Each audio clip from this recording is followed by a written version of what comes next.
নমস্কার, শুভ সন্ধ্যা।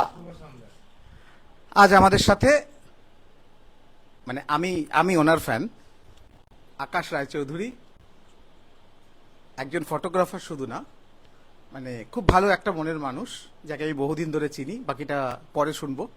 আর সাথে একটা পুচকি মেয়ে তনুশ্রী। বাট আজকের ডেটে ও শুধু একজন অর্গানাইজার না, সাথেও একজন মডেল প্লাস মেকআপ আর্টিস্টও, তাই তো, সাথে একটা স্টুডেন্ট। আজ ওদের দুজনের সাথে আড্ডা দেব। প্রথম আকাশের কাছে গেলাম। আকাশ, তুমি তোমার জার্নি কিভাবে শুরু করেছো এটা তোমার থেকে শুনতে চাইছি, তোমার নাম সবকিছু দিয়ে। নমস্কার, আমি আকাশ রায় চৌধুরী। আমি এখন হয়তো প্রফেশনালি ফটোগ্রাফার, বাট আমার ছোটবেলা থেকে ছবি তোলার শখটা ছিল। তো ওই শখটাকেই আমি এবার প্রফেশনে কনভার্ট করে দিয়েছি। আমি প্রফেশনালি ফটোগ্রাফি করছি মোটামুটি, হয়তো গুনে বলতে পারবো না, 10-12 বছরের উপর হয়েই গেছে। তো এখনো কাজ করে যাচ্ছি, ভালো কাজ করে যাচ্ছি, সেটা জয়ন্তদাও জানে। হ্যাঁ, মানে কোনো সময় কোনো কমপ্লেন করার মতো জায়গা রাখিনি কারোর কাছে কোনোদিনও। এই ব্যাস, এই চলে যাচ্ছে, ভালো কাজ করে যাচ্ছি, বাদ বাকিটা। তুমি মানে ফটোগ্রাফিটা শুরু মানে চলছে তোমার 10 বছর প্রায়। না না, ফটোগ্রাফি আমার হচ্ছে ছোটবেলা থেকে। প্রফেশনালি ফটোগ্রাফিটাকে আমি 10-12 বছর হয়েছে এরকম, হিসেব করে বলতে পারবো না যে কত বছর ধরে করছি। লাইফটা স্টার্ট হয়েছে তুমি শেয়ার করে দিস। তো ওই ছোট তুমি কোন কোন জনারে কাজ করো সেগুলো একটু পরে শুনছি। এবার আসছি তনুশ্রীর কাছে। তনুশ্রী, সেম, একদম শুরু থেকে। নমস্কার, আমি তনুশ্রী মণ্ডল। আমি একজন স্টুডেন্ট। আমার এই প্রফেশনে আসা বলতে গেলে আমার মাধ্যমিক পরীক্ষার পর থেকে, মানে কোন সাবজেক্ট নেব, কোন সাবজেক্ট নিয়ে পড়বো, কি করব ভবিষ্যতে, সেটা নিয়ে ভাবনা চিন্তা করতে করতেই একটা টাইমে গিয়ে দেখলাম যে আমার পছন্দ মতো জিনিসটা আমি পাইনি। তো সেই জন্য আমি দেখলাম মেকআপ আর্টিস্ট প্রফেশনটা আমার জন্য বেস্ট, কারণ আমি ছোট থেকে মেকআপ করতে ভালোবাসি, সাজতে ভালোবাসি, সাজাতেও ভালোবাসি। সেই জন্য এই প্রফেশনে আসা। 1 বছর এখনো হয়নি কমপ্লিট। তারপরে আস্তে আস্তে মেকআপ আর্টিস্ট হয়ে কাজ করতে করতে করতে মডেলিং করা, এবং বর্তমানে 5টা শ্যুট মতো হয়েছে আমি অর্গানাইজ করেছি।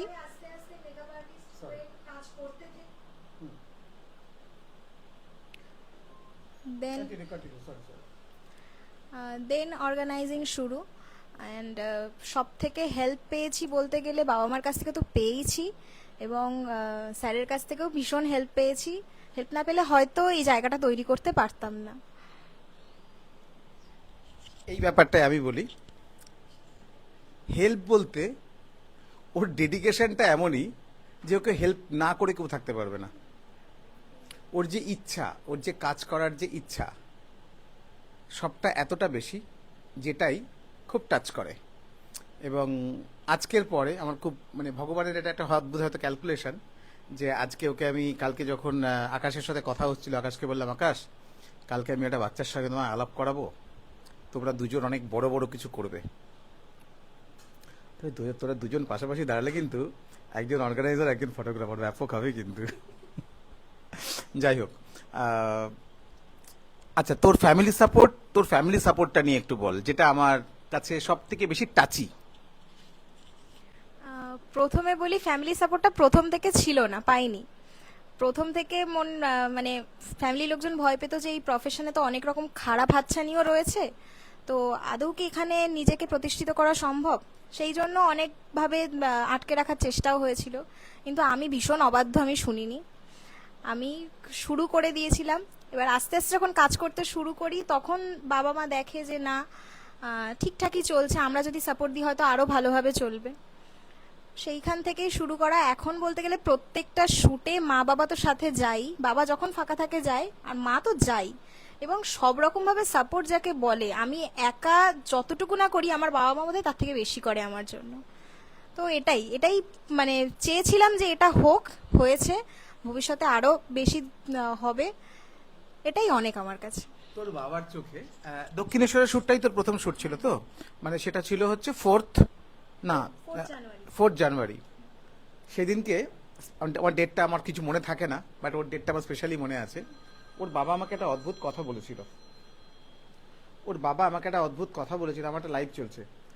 ওর বাবা আমাকে একটা অদ্ভুত কথা বলে, ওর বাবা সরি ওর বাবা মেয়েরা একটু কিছু করলে, তুমিও এইটা আমার এর সঙ্গে একমত হবে, যে মেয়েরা কিছু করলে বাবারা একটুখানি এক্সট্রাই একটু ব্যাপার স্যাপার থাকে। ওর বাবার মধ্যে আমি একটা অদ্ভুত ব্যাপার দেখছিলাম সেদিনকে, যেটা আমি হেভি এনজয় করেছি। আমি ওর বাবাকে গিয়ে বললাম, মেয়ের পেছনে লেগে থাকুন, এ কিন্তু আপনার পরিবারকে অন্য জায়গায় নিয়ে চলে যাবে। বলছেন আপনি? আমি বললাম হ্যাঁ বলছি। সত্যি এত ভালো লেগেছিল তোর বাবার ব্যাপারটা, যে বাচ্চার পাশে থাকলে, বাবা মা যদি বাচ্চার পাশে থাকে, বাচ্চা কোন লেভেল অবধি যেতে পারে তার পছন্দের প্রফেশন নিয়ে।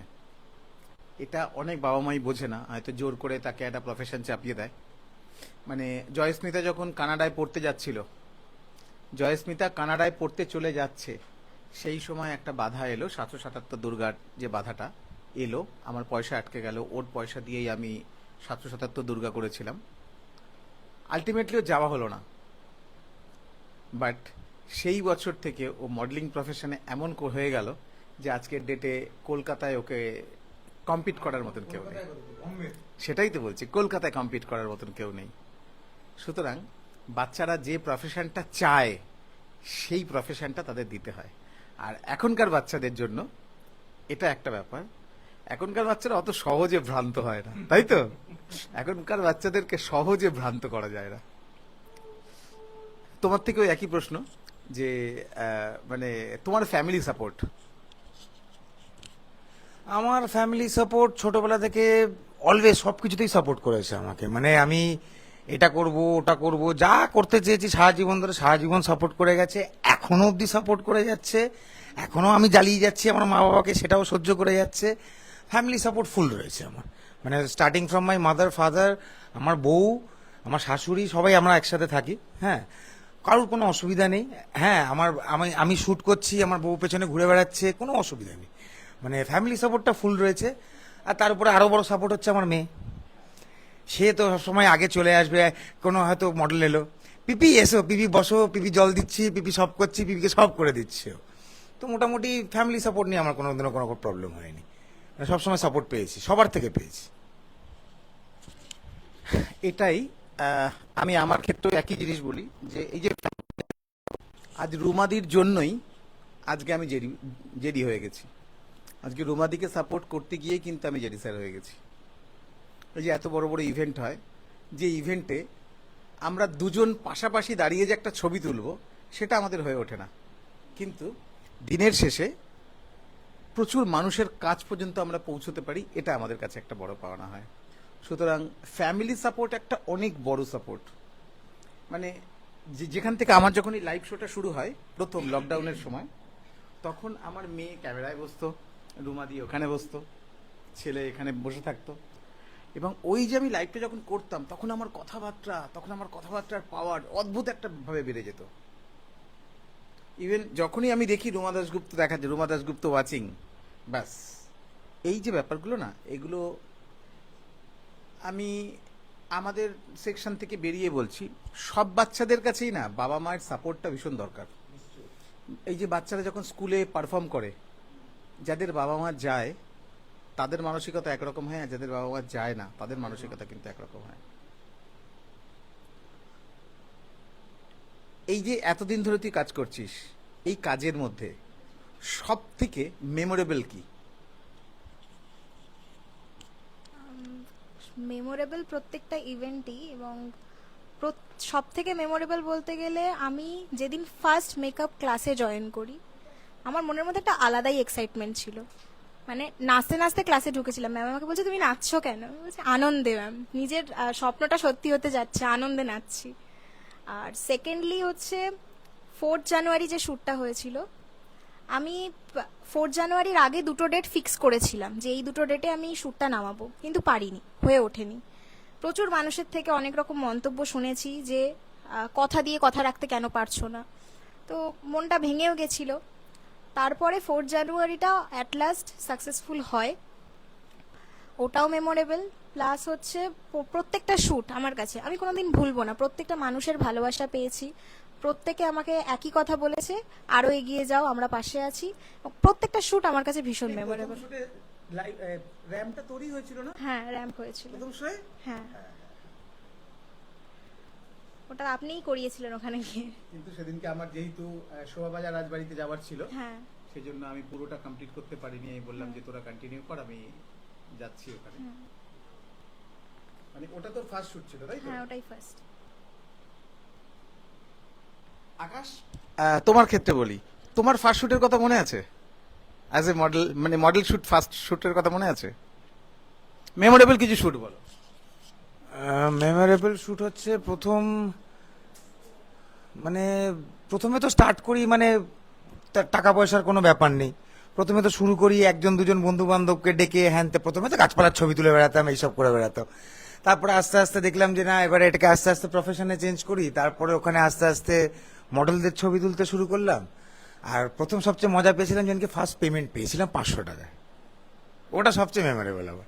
প্রথম পেমেন্ট পেয়েছি 500 টাকা, আমি লাফাতে লাফাতে বাইক নিয়ে কাজ করতে গেছিলাম। তো এটাই সবচেয়ে মানে মেমোরেবল আমার কাছে।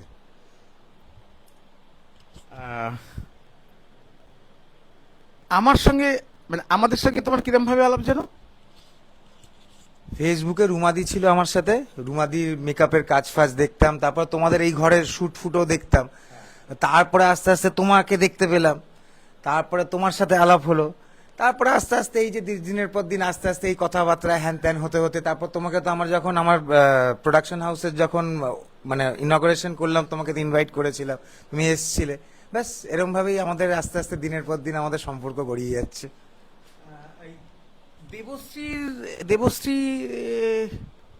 দেবশ্রীর শুটে, দেবশ্রীর কোনো একটা ইভেন্টে কি তোমার সঙ্গে দেখা হয়েছিল আমাদের? দেবশ্রী মানে হচ্ছে টিভি সিরিয়াল করতো। দেবশ্রীর টাইটেলটা ঠিক খেয়াল করতে পারছি না। থাকতো মনে হয় গড়িয়াতে। আর ওর ইভেন্ট, একটা বার্থডে ইভেন্টে গিয়ে মনে হয় তোমার সাথে আলাপ হয়েছিল। ওটা হচ্ছে রবীন্দ্র সরোবর ভেতরে, রবীন্দ্র সরোবরের ভেতরে একটা একটা ইয়েতে। হ্যাঁ মনে আছে, প্রথমবার আমার তোমার সাথে ওইখানে আলাপ হয়েছিল। দেবশ্রী না, ও ও থাকে হচ্ছে সেই গড়িয়ার দিকে, ওইদিকে কোথাও থাকে। হ্যাঁ হ্যাঁ হ্যাঁ, ওর ওইখানে গিয়ে তোমার সাথে আমার প্রথম আলাপ হয়। তুমি এসছিলে তখন, আমি রুমাদিও ছিল তখন, আমি তোমার সাথে গিয়ে প্রথমবার। বাংলা সেলিব্রিটিটা কি করে না, ওই রুদ্রনীল ছিল। আমিও অত মনে নেই, বাট হ্যাঁ ওইখানে গিয়ে প্রথমবার তোমার রুমাদিকে দেখি, রুমাদির সাথে কথা বলি, তারপর তোমার সাথে আমি আলাপ করে, that was the first time when I met you। ঠিক ঠিক ঠিক, হ্যাঁ ওখানে গিয়ে ফার্স্ট আলাপ হয়েছিল আমাদের। হ্যাঁ, হ্যাঁ। এখন তো নেত্রী হয়ে গেছে, নেত্রী। ও আমার সম্পর্কে আমার শালী হয়। তোর সাথে আমার কিভাবে আলাপ জানো? আপনার সাথে আলাপ হয়েছিল, আমি এই একজনের শুটে গেছিলাম মডেল হিসেবে। সেখানে আপনি এসেছিলেন অ্যাজ আ গেস্ট, ওখান থেকেই আলাপ। তারপরে আপনি তো প্রত্যেকটা শুটে গেলেই আপনাকে, আপনার সঙ্গে কন্ট্যাক্ট কিভাবে করবো সেটা বলেই দেন। তো সেখান থেকেই কন্ট্যাক্ট, সেখান থেকেই আস্তে আস্তে পরিচয়। শুটটা ছিল বোধহয় দ্বীপের শুট, দীপ দত্ত। হ্যাঁ, ইয়েতে কোনখানে? পিক্স নাও স্টুডিও, দক্ষিণেশ্বর। দক্ষিণেশ্বর। ও হ্যাঁ হ্যাঁ, ওই দুর্গাপুজোর ওই আরিয়াদহ স্কুলের কাছটাতে। ওই ফার্স্ট শুটটাই। হ্যাঁ, ওখানে। বসন্ত উৎসবে দিতে যাসনি? তুমিও কখনো বসন্ত উৎসবে যাওনি? কখনোই যাওনি? যাক, আগামী বছরের জন্য দুজনকেই একই কথা বলছি যে বসন্ত উৎসবে আমরা যদি না যাই তাহলে আমাদের কতটা ক্ষতি, তার চেয়েও বড় কথা উল্টো দিকের মানুষের ক্ষতি। আমি প্রত্যেক বছর ভাবি যে যাব, ঠিক কিছু না কিছু একটা কাজ পড়ে যায়, ব্যাস আমার আর যাওয়া হয়ে ওঠে না। প্রত্যেক বছর আমি প্ল্যান করি যে যাব, বাট আমার কিছুতেই হয়ে ওঠে না। এর পরের বছর থেকে আজকে একটা জিনিস মাথার মধ্যে ঢুকিয়ে দিচ্ছি, সেটা হলো তুমি একটা ফটোগ্রাফার। তুমি ওখানে গিয়ে কি করবে? ছবি তুলবে। ছবি তোলার জন্য তোমার হাত চুলকবে। তুমি অফিসিয়ালি কটা মডেল নিয়ে ছবি তুলেছো? 10টা, 15টা ধরলাম, 20টা ধরলাম। ওখানে যখন তুমি যাবে তখন তুমি একসাথে 3-4 হাজার মডেল দেখতে পাবে। যেদিকে তাকাবে সেদিকে শুধুমাত্র মডেল, মডেল আর মডেল। এবার তার থেকেও বড় জিনিস হচ্ছে যার কপাল তোমার সাথে সাথ দেবে তার ভবিষ্যৎটাও তোমার হাতে আছে। কিন্তু তোমার ক্যামেরাতে যাদের ছবি উঠবে তাদের থেকে একটা বাচ্চাও তো ভাইরাল হবে। এই যে ব্লেসিংসটা, এই ব্লেসিংসটা কিন্তু অনেক বড়। এই ব্লেসিংসটা অনেক বড়। যে ক্ষেত্রে আমি সবাইকে বলি, যখনই আমি যে কটা ইভেন্ট করি সেই ইভেন্টের মধ্যে কখনো কোনো পয়সা কড়ি রাখি নাই একটাই কারণে, যেখানে সবাই আসতে পারবে। সবাই যখন আসে না, সবার সঙ্গে একটা পরিচিতি তৈরি হয়। এই পরিচিতিটাই, যেমন অনেক ইভেন্টে অনেক অর্গানাইজার আছে যারা ইভেন্টে কারোর সাথে কারোকে কথা বলতে দেয় না, কার্ড শেয়ার করতে দেয় না, না পার্টিসিপেন্ট চুরি হয়ে যাবে। আলটিমেটলি না, মডেল কখনো কারোর কেনা হয় না। মডেলের পাশে লেখা থাকে ফ্রিল্যান্সার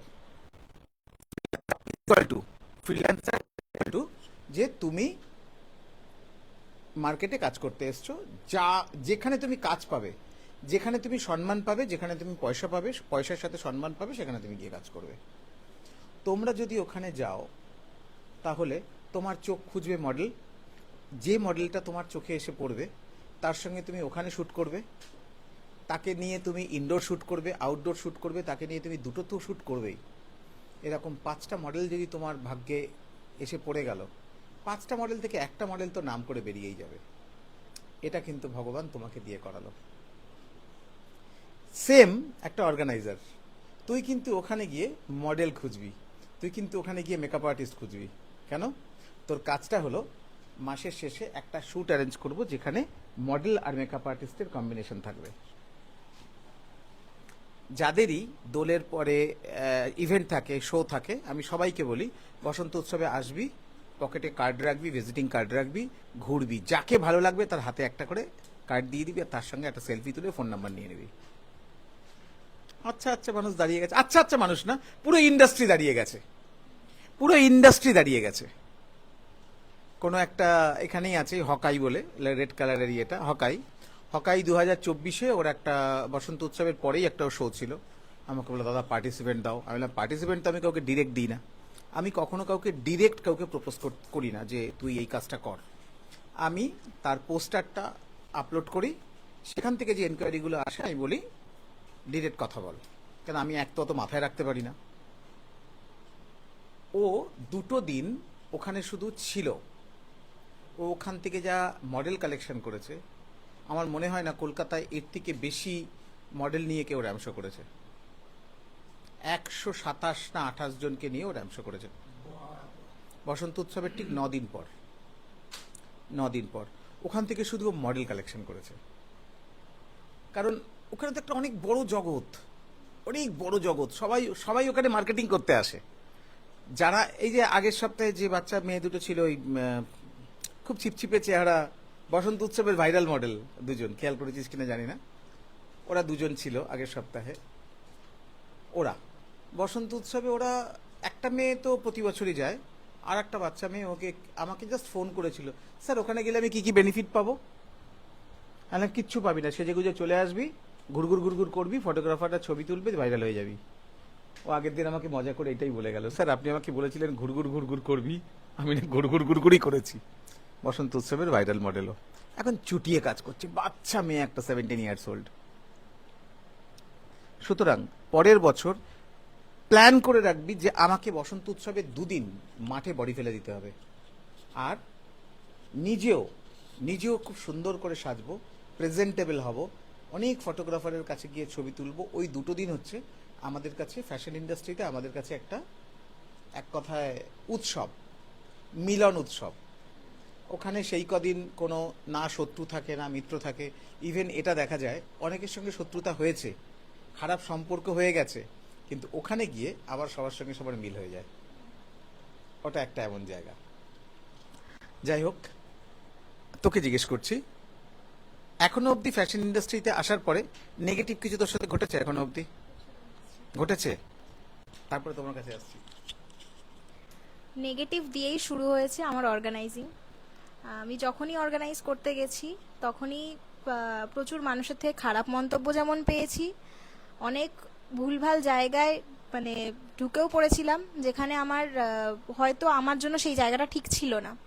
তো আস্তে আস্তে সেখান থেকে মুভ অন করেছি বাবা মার সাপোর্টে এবং স্যারের সাপোর্টে। নিজে অর্গানাইজ করা যখন শুরু করেছি তখনও সেম, প্রচুর মানুষ এমন রয়েছে যারা প্রবলেমটা যেটা নিজেদের ক্ষেত্রে হয় সেটা যতটা বড় করে দেখে, সে কাজটা করলে বা অপর দিকের প্রান্তের মানুষটা যে কি প্রবলেম হবে সেটা দেখতে চায় না। অথবা হতেই পারে তার কোনো প্রবলেম নেই, শুধুমাত্র তার মনে হলো না বলে সে ফট করে ক্যান্সেল করে দিল। তো সেরকম প্রচুর হয়েছে। প্রচুর মানুষকে যখন বলতে গেছি যে তুমি এটা তো আমায় আগে জানাতে পারতে, শুধু এই সামান্য কথাটা বললেই তারা অনেক রকম কথাও শুনিয়েছে। তো ছোটোখাটো অনেক খারাপ বিষয় ঘটেছে, তো খারাপ ভালো নিয়েই চলতে হবে। খারাপ যেমন ঘটেছে, খারাপ যদি 50% ঘটে থাকে, ভালোও 50% ঘটেছে। তো এইগুলোই। এটাকে খারাপ বলে না। যেমন একটা দোকানদার দোকান সাজিয়ে বিকেল 5টায় খোলে, রাত্রি 10টায় বন্ধ করে। রোজ তার কাছে কিন্তু সঠিক কাস্টমার আসে না, কিন্তু কোনো একদিন তার একদম এত কাস্টমার আসে যে সে হয়তো একটু চা খেতেও সময় পায় না।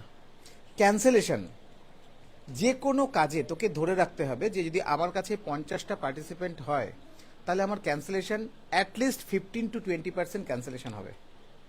তার জন্যই তোকে প্ল্যান বি সেট করে রাখতে হবে। প্ল্যান বি সেট করাটা কি ব্যাপার সেটা আমি তোকে সিক্রেটলি বোঝাবো তোকে আমি প্ল্যান বিটা কি করে সেট করে। প্ল্যান বি যখনই তুই সেট করবি তখনই তুই ডিস্টার্ব হবি না। কেউ যখন ক্যান্সেল করবে তার সাথে তুই যদি মিনিমাম একটু খারাপভাবে কথা বলে ফেলিস, পরের ইভেন্টে সে কেটে গেল। তাকে এটা বুঝিয়ে দিতে হবে যে তুমি আজ আসতে পারোনি তোমার অসুবিধার জন্য, বা তুমি আমাকে খারাপ ভেবে তুমি আসোনি। আমার কাজ দেখো, ভবিষ্যতে যদি তোমার ভালো লাগে অবশ্যই আবার দেখা হবে। তাকে আপডেট দিতে থাকতে হবে। সেলসম্যান কারা হয় জানিস? সেলসম্যানদের ট্রেনিং কিভাবে হয়? ক্লায়েন্ট কাস্টমার, বাবা বাবা কাজ করছি, ক্লায়েন্ট কাস্টমার যখন না বলে দেয় আমি এটা কিনবো না, সেখান থেকে সেলসম্যানশিপ শুরু হয়, না বলা থেকে। সুতরাং না তো লাইফের একটা পার্ট। রেগে যাব না, তাকে খালি মিষ্টি করে বলবো ঠিক আছে দিদি, তুমি তো আজকে আসতে পারলে না, পরের কাজটা করো। কেউ তোকে পয়সা দিয়ে দিয়েছে, ধর 200 টাকা বা 300 টাকা তোকে অ্যাডভান্স করে দিয়েছে, সে বলছে আমার টাকাটা দিয়ে দিলে খুব ভালো হতো। তুই তাকে বললি দিদি আমি তো টাকাটা খরচা করে ফেলেছি, আমি তো ইভেন্টে খরচা করে ফেলেছি, পরের ইভেন্টে অ্যাডজাস্ট করে দিই। সে প্রথমে বললো হ্যাঁ, মেবি সে বললো না, চেষ্টা করতে হবে তার ওইটুকু টাকাও ফেরত দিয়ে দেওয়া। বাট যদি ওইটুকু টাকা তুই ফেরত দিস, সে চোখের লজ্জায় পরের কাজে সে ঠিক চলে আসবে। আর নেগেটিভটা না মানুষ খুব প্রচার বেশি করে, পজিটিভটা না মানুষ খুব ভালো কাজ করে এসছি, খুব ভালো খাইয়েছে, খুব ভালো কাজ করেছে, এটা বলার লোক তুই যত পাবি, ওখানে গিয়ে কিছু পাইনি, হয়নি, এটা না ওটা না, এটা বলার লোক কিন্তু বেশি পাবি। সুতরাং নেগেটিভ পাবলিসিটি কাউকে করতেই দিবি না। আর রাগ তো অর্গানাইজার হলে তোকে প্রথম যেটাকে ছাড়তে হবে জীবন থেকে সেটা হলো মাথা ঠান্ডা করতে হবে। দেখ 60,000 মানুষ বসন্ত উৎসবের মাঠে আসে, তো প্রত্যেকটা ঘটনা কিন্তু পিসফুলি, একটা ছেলে আর মেয়ে মারামারি করছে নিজেদের মধ্যে, কেন? মেয়েটাকে ছেলেরা ঘুরে ধরে ছবি তুলেছে, মেয়েটা একটু পোজ দিয়েছে, ছেলেটা খচে গেছে, মারামারি করছে। আমাকে একটা ছেলে এসে বলছে স্যার স্যার স্যার মারামারি করছে ছেলেটার মেয়েটা। তাদের পেছনে আমাকে পুরো 10টা মিনিট সময় দিতে হলো। আমি একটা গ্রুপের কাছে আমি 45 সেকেন্ড করে থাকি, আমার পুরো একদম মাপা। যাব একটা গ্রুপকে, যাব 45 সেকেন্ড তাদের সঙ্গে ছবি তুলবো, সবার বুকে ব্যাচ ট্যাচ পড়াবো, সঙ্গে সঙ্গে আবার সেকেন্ড জায়গায় যাব। 10 মিনিট ওদেরকে বোঝালাম, বুঝিয়ে ওদেরকে এমন বোঝালাম দুজনকে আমি ছেলে মেয়ে বানিয়ে নিলাম, স্টেজের সামনে টেনে নিয়ে চলে এলাম। তারা এখন আমার হিউজ ফ্যান। আমি যদি ওই ঝামেলাটাকে না মেটাতে পারতাম, ওইটার জন্য অনেকগুলো মানুষ ডিস্টার্ব হয়ে যেত। এইরকমই একটা না একটা মানুষ তুই এরকম পাবি, দুটো মানুষ এরকম পাবি। আমরা দার্জিলিং ট্যুর করতে গেছিলাম, দার্জিলিংয়ে র্যাম্প শো করেছিলাম, সেখানে দুটো মানুষের ঝামেলাতে পুরো ইভেন্টটা নষ্ট হয়ে যাচ্ছিল। আমি রেগে গেছিলাম, আমি এখন ডায়লগ দিচ্ছি অনেক, আমিও রেগে গেছি, 2022 সালের কথা বলছি। আমার ওইটুকুনি বাচ্চা মেয়ে জয়স্মিতা, আরও 4 বছর আগে, তখন ওর কত বয়স, 18 প্লাস, ওইটুকুনি মেয়ে ও ব্যাপারটাকে সামলে দিল। কি করে সামলালো? ওই যে ছোটবেলা থেকে ও দেখেছে বাবা খালি প্রবলেমই সলভ করে, ও সলভ করাটা কি করে করে সেটা বুঝে গেছে। আমাদের পরিবারের একটা সলভ করার সিস্টেম আছে, সেটা হলো আমরা স্টেট কার্ড গিয়ে হাত জোর করে ক্ষমা চেয়ে নিই। ক্ষমা চাইলে মাথা ঝোঁকে না, ক্ষমা চাইলে মাথা ওঠে। সিচুয়েশন হ্যান্ডেল করা তো একটা সাবজেক্ট। তোমার এরকম কোনো ঘটনা হয়েছে শুট চলাকালীন ঝামেলা, অশান্তি, প্রবলেম হয়েছে? হয়নি? ওই ওর মতো হয়েছে 2026-25-24 হয়েছিল দুর্গাপুজোর সময়। আমি তো ব্যানার শুট করি, তো তো তখন হয়েছিল ওর মতোই সেম প্রবলেম হয়েছে। তা আমি সেই বছরে মানে আমি যেহেতু আগে ব্যানার শুট করে এসেছি, আমি ভাবলাম সব তো আমার চেনাশোনা, কারোর থেকে অ্যাডভান্স নেবো না। আমার একটা আছে যে আমি বেশি না, 100 টাকা অ্যাডভান্স দাও, মানে সেটাও তো 100 টাকা তো টাকাই হয় না, সেটার যদি তুমি যদি আসো মানে। তা আমি সেই বছরে আমি কিচ্ছু নিইনি, হঠাৎ করে 5 জন ক্যান্সেল করে দিল। আমি আর কি বলবো বলুন, আমি ওদেরকে বললাম ঠিক আছে দেখো, কেউ বলছে পা ভেঙে গেছে, কেউ বলছে বাড়ি থেকে বাবা ছাড়ছে না, কেউ বলছে এই প্রবলেম, কেউ বলছে ওই প্রবলেম। বললাম ঠিক আছে, কোনো অসুবিধা নেই, তোমরা দেখো পরের বছর করতে পারো কিনা। এই একটাই যে সেটা ছোটখাটো এরকম যে সেটা ফেস করেছে, বাট প্রবলেম কোনোদিনও কোনো কিছু হয়নি। মানে মোটামুটি আমার একদম সুন্দরভাবেই কাজ চলে যায়। 777 দুর্গা যে বছর করলাম, Guinness book of world record করা 777 দুর্গা। যখন আমাদের মোটামুটি 777-এর কাছাকাছি আমাদের পার্টিসিপেন্ট হয়ে গেছে, তখন আমি প্রিন্সেপ ঘাট থেকে গিয়ে লাইভ করলাম যে মডেলদেরকে সবাইকে অনুরোধ করা হচ্ছে তোমরা কিন্তু এখানে ঢুকবে 6টা থেকে 6টা 15-র মধ্যে। যেহেতু আগের দিন বিশ্বকর্মা পুজো আছে, পরের দিন কিন্তু গাড়ি ফাড়ি পেতে একটু অসুবিধা হবে, সেই অনুযায়ী তোমরা অ্যারেঞ্জ করবে। 6টা থেকে 6টা 15-র মধ্যে প্রিন্সেপ ঘাটে তোমাদের ঢুকতে হবে। এতদিন তারা কি ভেবেছিল আমি জানি না, হঠাৎ দেখলাম প্রায় 150 ক্যান্সেলেশন হয়ে গেল। এবার আমার পার্টিসিপেশন ফি আমি কাউকে কিছু নিই না, আমি তো মাত্র 249 রুপিস নিই। হঠাৎ করে ক্যান্সেলেশন হয়ে গেল প্রায় 150 ক্যান্সেলেশন হয়ে গেল। তো একটু মনটা ভেঙে গেল। আমি গিনিস বুক অফ ওয়ার্ল্ড রেকর্ডের চান্সটা নিতে পারলাম না, কারণ আমাদের যে পোর্টালটা দেওয়া হয়েছিল সেই পোর্টালটা Guinness book of world record দেখতে পাচ্ছিল। ওরা বললো দেখুন আপনার তো 600 পার্টিসিপেন্ট হয়ে গেছে, আপনি তো আর এটা করতে পাচ্ছেন না, তাহলে শুধু শুধু আপনাকে আর পেমেন্ট জমা করতে হবে না। গিনিস বুকের পেমেন্ট ছিল 12 লাখ টাকা, পেমেন্ট জমা করতে পারলামও না, শেষ পর্যন্ত হলোও না। বাট ইভেন্টের দিন সকালবেলা 4:45 আমি যখন মাঠে গিয়ে পৌঁছেছি, 4:45, 5:45 মানে 5:45, তখন দেখছি প্রিন্সেপ ঘাটে এত লোক, প্রিন্সেপ ঘাট নিজে কখনো চোখে দেখেনি। 9টার সময়, সকাল 9টার সময় আমাদের যখন সবাই মিটিংয়ে ইয়েতে বসে গেছে, সাজাতে বসে গেছে, ফাইনাল কাউন্টিং চলছে, তখন আমরা 852 জন আমাদের হয়ে গেছে, 852। 6টার সময় মানে 600 থেকে 852 পিক আপ নিয়েছিল। এখনো অবধি এত বড় ইভেন্ট কেউ কখনো করতে পারেনি। আমি কিভাবে করেছিলাম, আমাকে হয়তো উনি শক্তি দিয়েছিলেন, আমারও আর শক্তি নেই, সাহস নেই ওইটাকে বিট করব। এবছর চেষ্টা করছি দুর্গাপুজোর সময় একটা বোদোস কথা বল না, বোদোস। যাই হোক, একটুখানি ইয়েটা পড়ি একটুখানি। কোয়েল মান্না লিখেছে গুড ইভিনিং, আরোহী লিখেছে good evening JD sir, good evening Ruma ma'am. আরোহী তো বুঝতে পারছিস, আরোহী সৎসঙ্গে প্রথম কাজ করেছে। সুনয়না তোর লাইভ দেখছে, গুড ইভিনিং সুনয়না। মধুমিতা মাইতি ঠাকুরকে যদি চিনিস, মধুমিতাকে চিনিস তো, ও গুড ইভিনিং লিখেছে। ওদের জন্য কিছু একটু বল। ওরা তো আমার আরোহী তো আমার ফার্স্ট শুটেও ছিল, মধুমিতাও ছিল। ওরা আমার সঙ্গে এই 5টা শুটের মধ্যে 2টো করে শুট দুজনেই করেছে। আর সুনয়না ফার্স্ট করলো। তিনজনেই ভীষণ মিষ্টি, ভীষণ ভালো ব্যবহার যেরকম, প্লাস আমাকে ভীষণ সাপোর্ট করে ওরা। তো আমি চাইবো এইভাবেই যেন ওরা সাপোর্ট করে যায়, নেক্সট শুটগুলোতে আরও কাজ করব একসঙ্গে। ভীষণ মিষ্টি মানুষ, মানে বলতে গেলে এতজনের মধ্যে মধুমিতা, সুনয়না আর আরোহী, এই তিনজন যারা যারা আমার লাইভ ওয়াচ করছে, এই তিনজনের জন্য অনেক অনেক ভালোবাসা। এই তিনজন এই শ্যুটের মধ্যে আমাকে যা সাপোর্ট করেছে, সেই সাপোর্টটা বোধহয় আমি আমার প্রিভিয়াস যখন আমি কাজ শুরু করেছিলাম আমার বাবা মার থেকে সেই সাপোর্টটা হয়তো আমি পাইনি। ভীষণ সাপোর্ট করেছে, ভীষণ।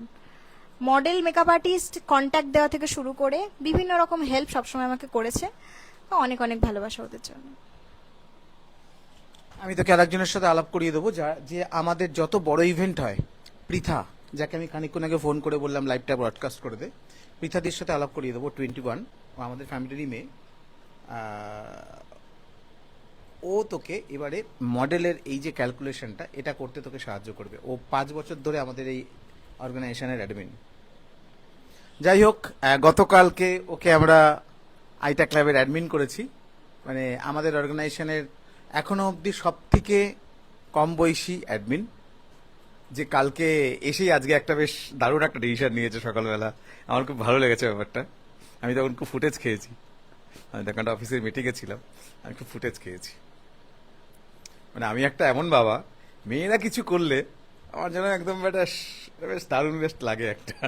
এখন দেখো, এত শর্ট টাইমে ওই যে ডিসিশনটা নিল, এই ডিসিশনটা নিতে তো আরো অনেক অ্যাডমিন ছিল, সবাই তো দেখছে, তারা কিন্তু ডিসিশনটা নেয়নি। ও কিন্তু ডিসিশনটা ফট করে নিয়েছে, ঠিক সময় জিনিসটাকে আটকে দিয়েছে। গুড। জেডি সুমন স্যার লিখেছেন, bro, hope you all are well. খুব ভালো আছি সুমন সাহেব, আপনাকে আমি বসন্ত উৎসবের আগে ফোন করেছিলাম, আপনি ফোন ধরেননি, ব্যস্ত মানুষ। জেডি সুমন হচ্ছে একজন খুব ভালো সিঙ্গার, বড় একজন সিঙ্গার। সুনয়না লিখেছে, জেডি সুমন লিখেছে, আমিও লিখলাম গুড ইভিনিং। সুনয়না লিখেছে, ভালো লাগছে কথাগুলো তোমাদের, থ্যাংক ইউ। সুনয়না লিখেছে, থ্যাঙ্কস। তুই পড়।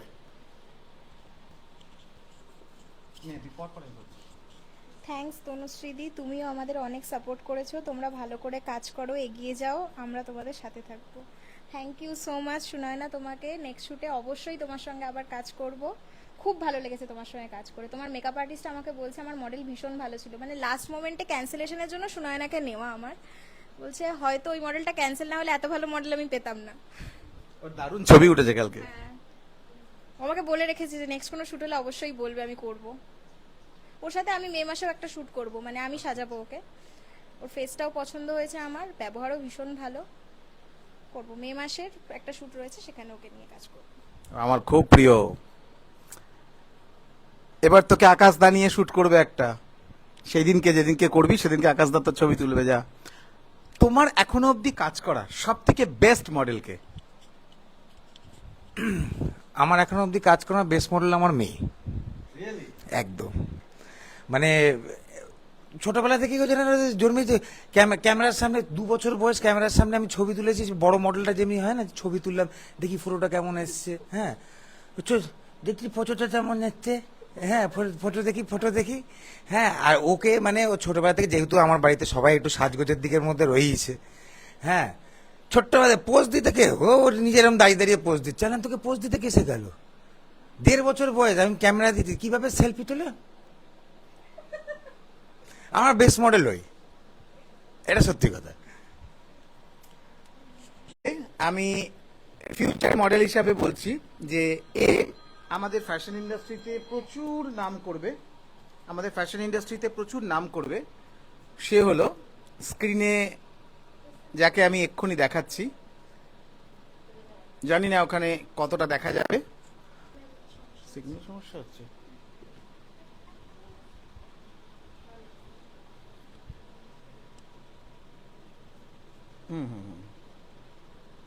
চালু হয়ে গেছে। কালকে একটা মডেলকে আমার খুব ভালো লেগেছে, ফিউচার মডেল, সেটা হলো এইটা। এটা হচ্ছে আমাদের ইন্ডাস্ট্রির ফিউচার মডেল। আচ্ছা,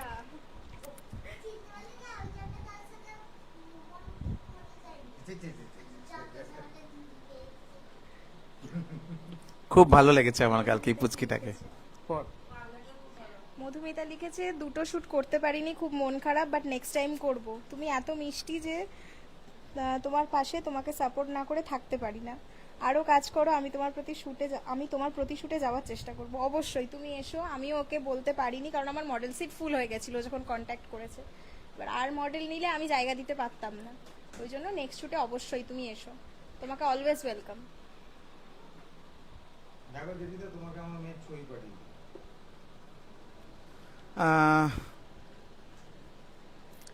যাই হোক, খুব ভালো লাগছে। বোধ সবাই কিন্তু না করছি, পাশের ঘরে গিয়ে বসে যাও। বাহ, আমার একটা কোন মডেল আছে? না, প্রফেশনাল জগতে কাজ করতে এসে বেস্ট কারুর সাথে কাজ করেছো এরকম কোনো অভিজ্ঞতা? আমার ডি বলে একজন ফ্রেন্ড আছে, শি ইজ ফ্রম অস্ট্রেলিয়া, মানে এখানকারই বাঙালি বাট অস্ট্রেলিয়াতে থাকে। তো ওর সাথে আমার কাজ করার একটা মানে এক্সপিরিয়েন্সই আলাদা, বিকজ যেহেতু ও বাইরে থেকে এসছে না, তো মানে এটা করবো না, ওটা করবো না, এটা না সেটা না, ওর মাধ্যমে ও মডেলিংটাকে মডেলিং হিসাবেই নেয়। হ্যাঁ, মানে আমি যেখানে শ্যুট করেছিলাম ওর সাথে, ওটা একটা জিমের ভেতরে একটা স্টুডিও ছিল। ওইখানে ও একটা ড্রেস পরেছিল হচ্ছে ওই ওয়ান পিস টাইপের ভেতরে, উপরে একটা ব্লেজার পরেছিল। ওই জিমের ভেতরে ওটা পরেই ঘুরে বেড়াচ্ছিল। মানে যে লোকজন, মানে কোনো যাই আসে না ওর, আর তেমনি পোস্ট দিতে জানে, মানে ওকে কিছু বলতেই হচ্ছে না, আমি শুধু একটা করে ক্লিক করছি, বলছি চেঞ্জ, মানে এটা করো ওটা করো, কিচ্ছু বলতে হয়নি আমাকে ওকে।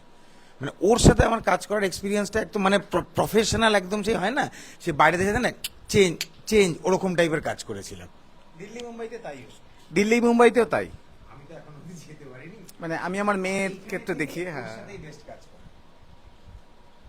কি নাম বলে? না, ডি ডি তার নাম দি। না, নাম হচ্ছে ওর ভালো নাম আমি জানি না, ওটাকে শর্ট করে ডিতে থাকে, ডি লেখা থাকে, ডি ডাবল ই, ওটাই আমি জানি। হ্যাঁ, তোর এখনো অবধি যাদের যাদের সাথে কাজ করেছিস, যেসব মডেল ফটোগ্রাফারদের সাথে, মডেল আর মেকআপ আর্টিস্টদের সাথে কাজ করেছিস, বেস্ট 3 জন মডেলের নাম বল।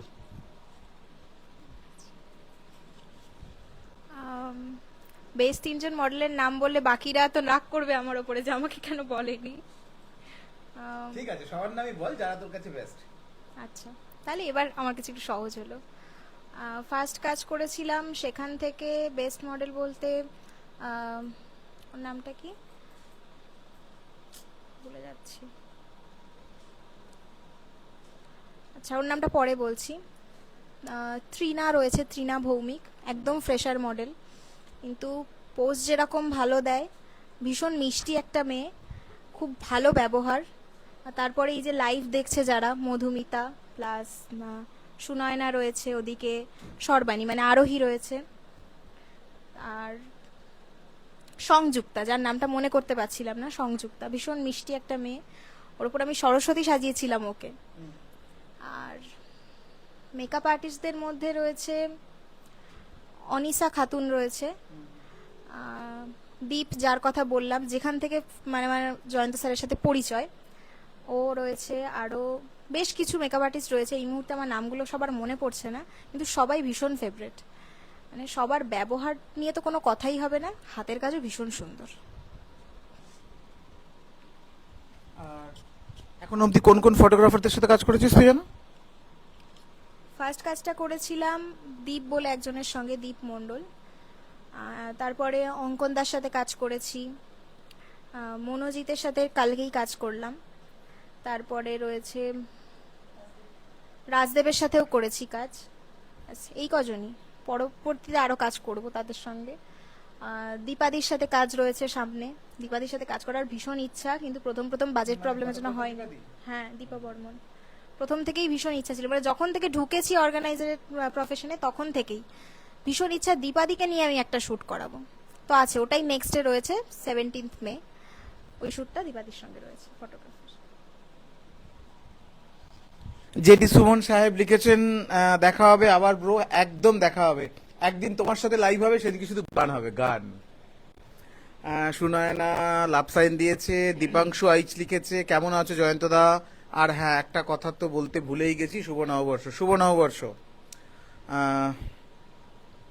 তুমি এখনো অবধি যাদের যাদের সাথে কাজ করেছো তাদের মধ্যে একটা নাম বলতে পারবে? হ্যাঁ, এই সুমিতা, সুমিতা দেব চৌধুরী আছে, আলিশা আছে, আয়েশা আছে, তারপরে অনেক নাম আছে। আমি আলিশার কাজ দেখেছি, সুমিতারটা দেখেছি, আর আয়েশা বলে একটা মেয়ে আছে, ও আছে, তারপরে তো লাইন প্রচুর মেয়ে রয়েছে। আমার সব নাম তাহলে মনে মনে করে করে বলতে হবে। বেস্ট বেস্ট কিছু অপশন নেই। সবাই নিজেদের মতো নিজের জায়গা থেকে ভালো, যে যেরকম ভাবে আর নিজের জায়গা থেকে ভালো। আর বেস্ট বেস্ট বলতে বেস্ট বলতে আমি মানে ওরকম ভাবে যদি বলো এক্সপিরিয়েন্সের দিক থেকে যদি একজনকে বলি, কলকাতা শহরে স্নেহা চক্রবর্তী আমার দিদি আছে একজন। হুম, ওরা স্নেহা দেবজিৎ, ইউটিউবের ওরা এ করে। হ্যাঁ, স্নেহাদি খুব ভালো মডেল। হ্যাঁ, এখন তো একদমই আর মডেলিং ফডেলিং এর ওসবের মধ্যে নেই দিদি। দিদি মানে তখন মানে আমি যখন দিদির সাথে আলাপ হয়, দিদি লাস্ট মানে আবার একটু আমার মানে দিদি সবকিছু এগুলো ছেড়ে দিয়েছিল। আমারই ব্যানার শুটে দিদি আবার শুট স্টার্ট করে। তারপরে দিদির সাথে আমি কিছুদিন কাজ করি, দিদির ছবি তুলতাম খুব। তো দিদি ওয়াজ ভেরি এক্সপিরিয়েন্সড, মানে গুল্লু গাল্লু। হ্যাঁ, কিন্তু তার ছবি তোলার, তার স্টাইল, তার সবকিছু কিন্তু তখন ওইসবের মধ্যে কিন্তু তখন আর মাথায় আসে না। এক্সপ্রেশন সবকিছু বেশ ভালো। আর মোটামুটি যাদের সাথেই কাজ করেছি, একদম যদি মানে মডেলিং ইন্ডাস্ট্রিতে যদি না থেকেছে, তাদেরকে এক্সপ্রেশন বলে দেওয়া, তাদেরকে পোজ বলে দেওয়া ছাড়া মোটামুটি যারা যারা কাজ করেছে সবাই এক্সপিরিয়েন্সটি ভালোই কাজ করেছে। তোমার তোমার রিসেন্ট দেখলাম একটা মিনু শাড়ির একটা মেয়েকে দেখলাম, আহ, শাড়ি পরে একটা রিলস ফিলস দিয়েছিলে, ওর কাজ খুব ভালো লেগেছে আমার। ওটা আলিশা ছিল? ওটা আলিশা ছিল? আলিশা হলুদ শাড়ি পরে দুজনের ফটো তোলা হয়েছিল, একটা সুমিতা দেব চৌধুরী আর একটা আলিশা ছিল, আলিশা মন্ডল। আলিশা ছিল। তোমার ওই প্রোডাকশন হাউসের ওপেনিং এর দিন আলিশা ছিল? না না না না এটা তাহলে ওই আলিশা? না না না না, তোমার ওখানে একটা আলিশার সাথে আমার আলাপ হয়েছিল না? আলিশা নাকি যেন নাম? ওখানে আলিশা বলে কেউ ছিল না। ও, বুঝতে পেরেছি কোন কার কথা বলছো, যে ক্যারাটে জানে, তাই তো? আরে বয়স্কার চুল কাটা ছিল। হ্যাঁ হ্যাঁ হ্যাঁ, আমারও নামটা মনে পড়ছে না, বাট হ্যাঁ ও ছিল। ও না, আলিশা আলাদা। রেগুলার কাজ করো না? না না, ও শখে করতো। তো এবার যেহেতু আমার তখন ওখানে ছিল, এবার দেখো মডেলিং করে, চেহারাপত্র সুন্দর, দেখতেও সুন্দর। তা আমি তখন বলেছিলাম তুমি করবে? ও বলেছিল হ্যাঁ করবো। তো তখন ও আমার হয়ে তখন শুট করেছিল। ও অ্যাকচুয়ালি বেসিক্যালি ক্যারাটেতে ব্ল্যাক বেল্ট। ওর সাথে মানে বেশি পাঙ্গা ফাঙ্গা নেওয়া যাবে না, ঢুক করে দেবে নাক মুখ ফাটিয়ে। যারা ক্যারাটে করে তারা কি সারাদিন ক্যারাটেই করে নাকি? হ্যাঁ, মানে লাগা যাবে না তাদের সাথে। আমি তো যখন আমাকে যখন বলেছিল যে আমি ব্ল্যাক বেল্ট, ইয়ে তেরি, মাঝে মাঝে কোথাও গেলে তো তোকে আমার পাশে রাখতে হবে, আমাকে কেউ মারতে হলে তুই বুঝে নিবি। দীপাংশু আইচ, তোমাদের সবাইকে শুভ নববর্ষ জানাচ্ছি গ্ল্যাম আই ক্লিক্স এর পক্ষ থেকে। মে মাসে হচ্ছে তো ফ্যাশন শুট ময়দানে, মে মাসে ময়দানে ফ্যাশন শুট, এটা আবার কখন বললো, কে বললো? মে মাসে ময়দানে ফ্যাশন শুট করলে আর দেখতে হবে না, যা গরম, সেদ্ধ হয়ে যাবো সবাই। হ্যাঁ, না না, ওপেন ময়দানে কাজ করা, মানে আমি তো ম্যাক্সিমামটা, যেহেতু আমার দর্শক অনেক বেশি হয়, সে কারণে আমি তো ময়দান থেকে কখনো বেরোতে পারলাম না। কারণ আমি যেখানেই কাজ করব সেখানে তো অনেক মানুষ থাকে, মানুষের বন্যা থাকে। যেহেতু কোথাও তো কোনো তো আমি অডিটোরিয়াম নিয়ে আজও করতে, মানে আমার খুব ইচ্ছা হয়েছে এবার একটা অডিটোরিয়ামে কাজ করব, মানে নয় নেতাজি ইনডোর, আর তার থেকে কম যদি ভাবছি তো ওই ধনধান্যে নিয়ে ভাবছি। একটা মে মাসে একটা ধনধান্যেতে প্ল্যান করছি, দেখা যাক, সবাইকে নিয়েই কাজ করব। এবার মে মাসে আবার আরজুমান বানো একজন অর্গানাইজার আছে, যিনি খড়গপুরে থাকেন, খড়গপুরে যা শোতে আমি গেছিলাম, তার আবার মে মাসে একটা শো আছে। এবার যখনই আমি কিছু করব না, তখন অনেকের ইয়ে কাটবে, অনেকেরই তো মডেল কেটে যাবে, যেটা আমি করব না কখনো, কারণ আমার কাজ হলো মানুষকে হেল্প করা।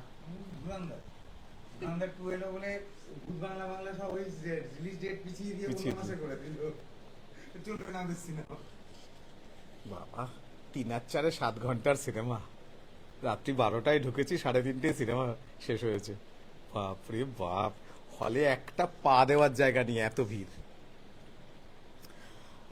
দীপাংশু বলে তুমি তো বললে দিল্লি যাবে, বললে আবার আমায় বং সিরিজ বলেছে। হ্যাঁ, দিল্লি যাবে মানে সেটা আগামী বছর বসন্ত উৎসবের কথা বলেছি। আর মে মাসে যে কাজটা করতে চাইছি সেটা হচ্ছে ধনধান্যে অথবা নেতাজি ইন্ডোর নিয়ে কাজ করব। যাই হোক, আর একটা জিনিস, তোমরা দুজন আমাকে একটা একটা করে প্রশ্ন করবে, হ্যাঁ একটা, আমি যেমন তোদের প্রশ্ন করছি তোরা এটা মাথায় রাখ। তুমি কোন কোন জনারে কাজ করো, আর তুই কোন কোন জনারে এখন কাজ করছিস, আর ফিউচার প্ল্যান কি, এটা তুই বলিস। তোমায় জিজ্ঞেস করছি তুমি কোন কোন জনারে কাজ করো সেটা একটু বলো। ক্যামেরার দিকে তাকিয়ে। আমি মোটামুটি as a photographer I am a photographer, ঠিক আছে। আমার ওরকম ভাবে যে আমি ফ্যাশনে কাজ করি বা আমি কোনো পার্টিকুলার ওয়াইল্ড লাইফে কাজ করি, আমার সেরকম কোনো ব্যাপার নেই। আমাকে তুমি ছবি তুলতে দেবে, আমি ছবি তুলবো, ব্যাস। আমার এটাই আছে। আমার নিজস্ব প্রোডাকশন হাউস আছে, আমার নিজস্ব টিম রয়েছে, তাতে আমার ওয়েডিং থেকে শুরু করে ফ্যাশন থেকে শুরু করে ক্লিনিকের হোক, ইভেন্টের হোক, যে কোনো কিছু, যে কোনো কাজ আমরা সব কিছু করি। আমার প্রোডাকশন হাউসের নাম হচ্ছে আনায়া ক্রিয়েশন, আমার মেয়ের নামেই করা ওটা। হ্যাঁ, তো আমরা সব কিছুই কভার করি। সাথে ওর যে লুকসটাই হচ্ছে মুম্বাইয়ের যে লেভেল ফটোগ্রাফারগুলো থাকে ঠিক এরকম লুকগুলো। গুড, এটাও একটা সাবজেক্ট, এটাও কিন্তু একটা সাবজেক্ট, জানিস তো।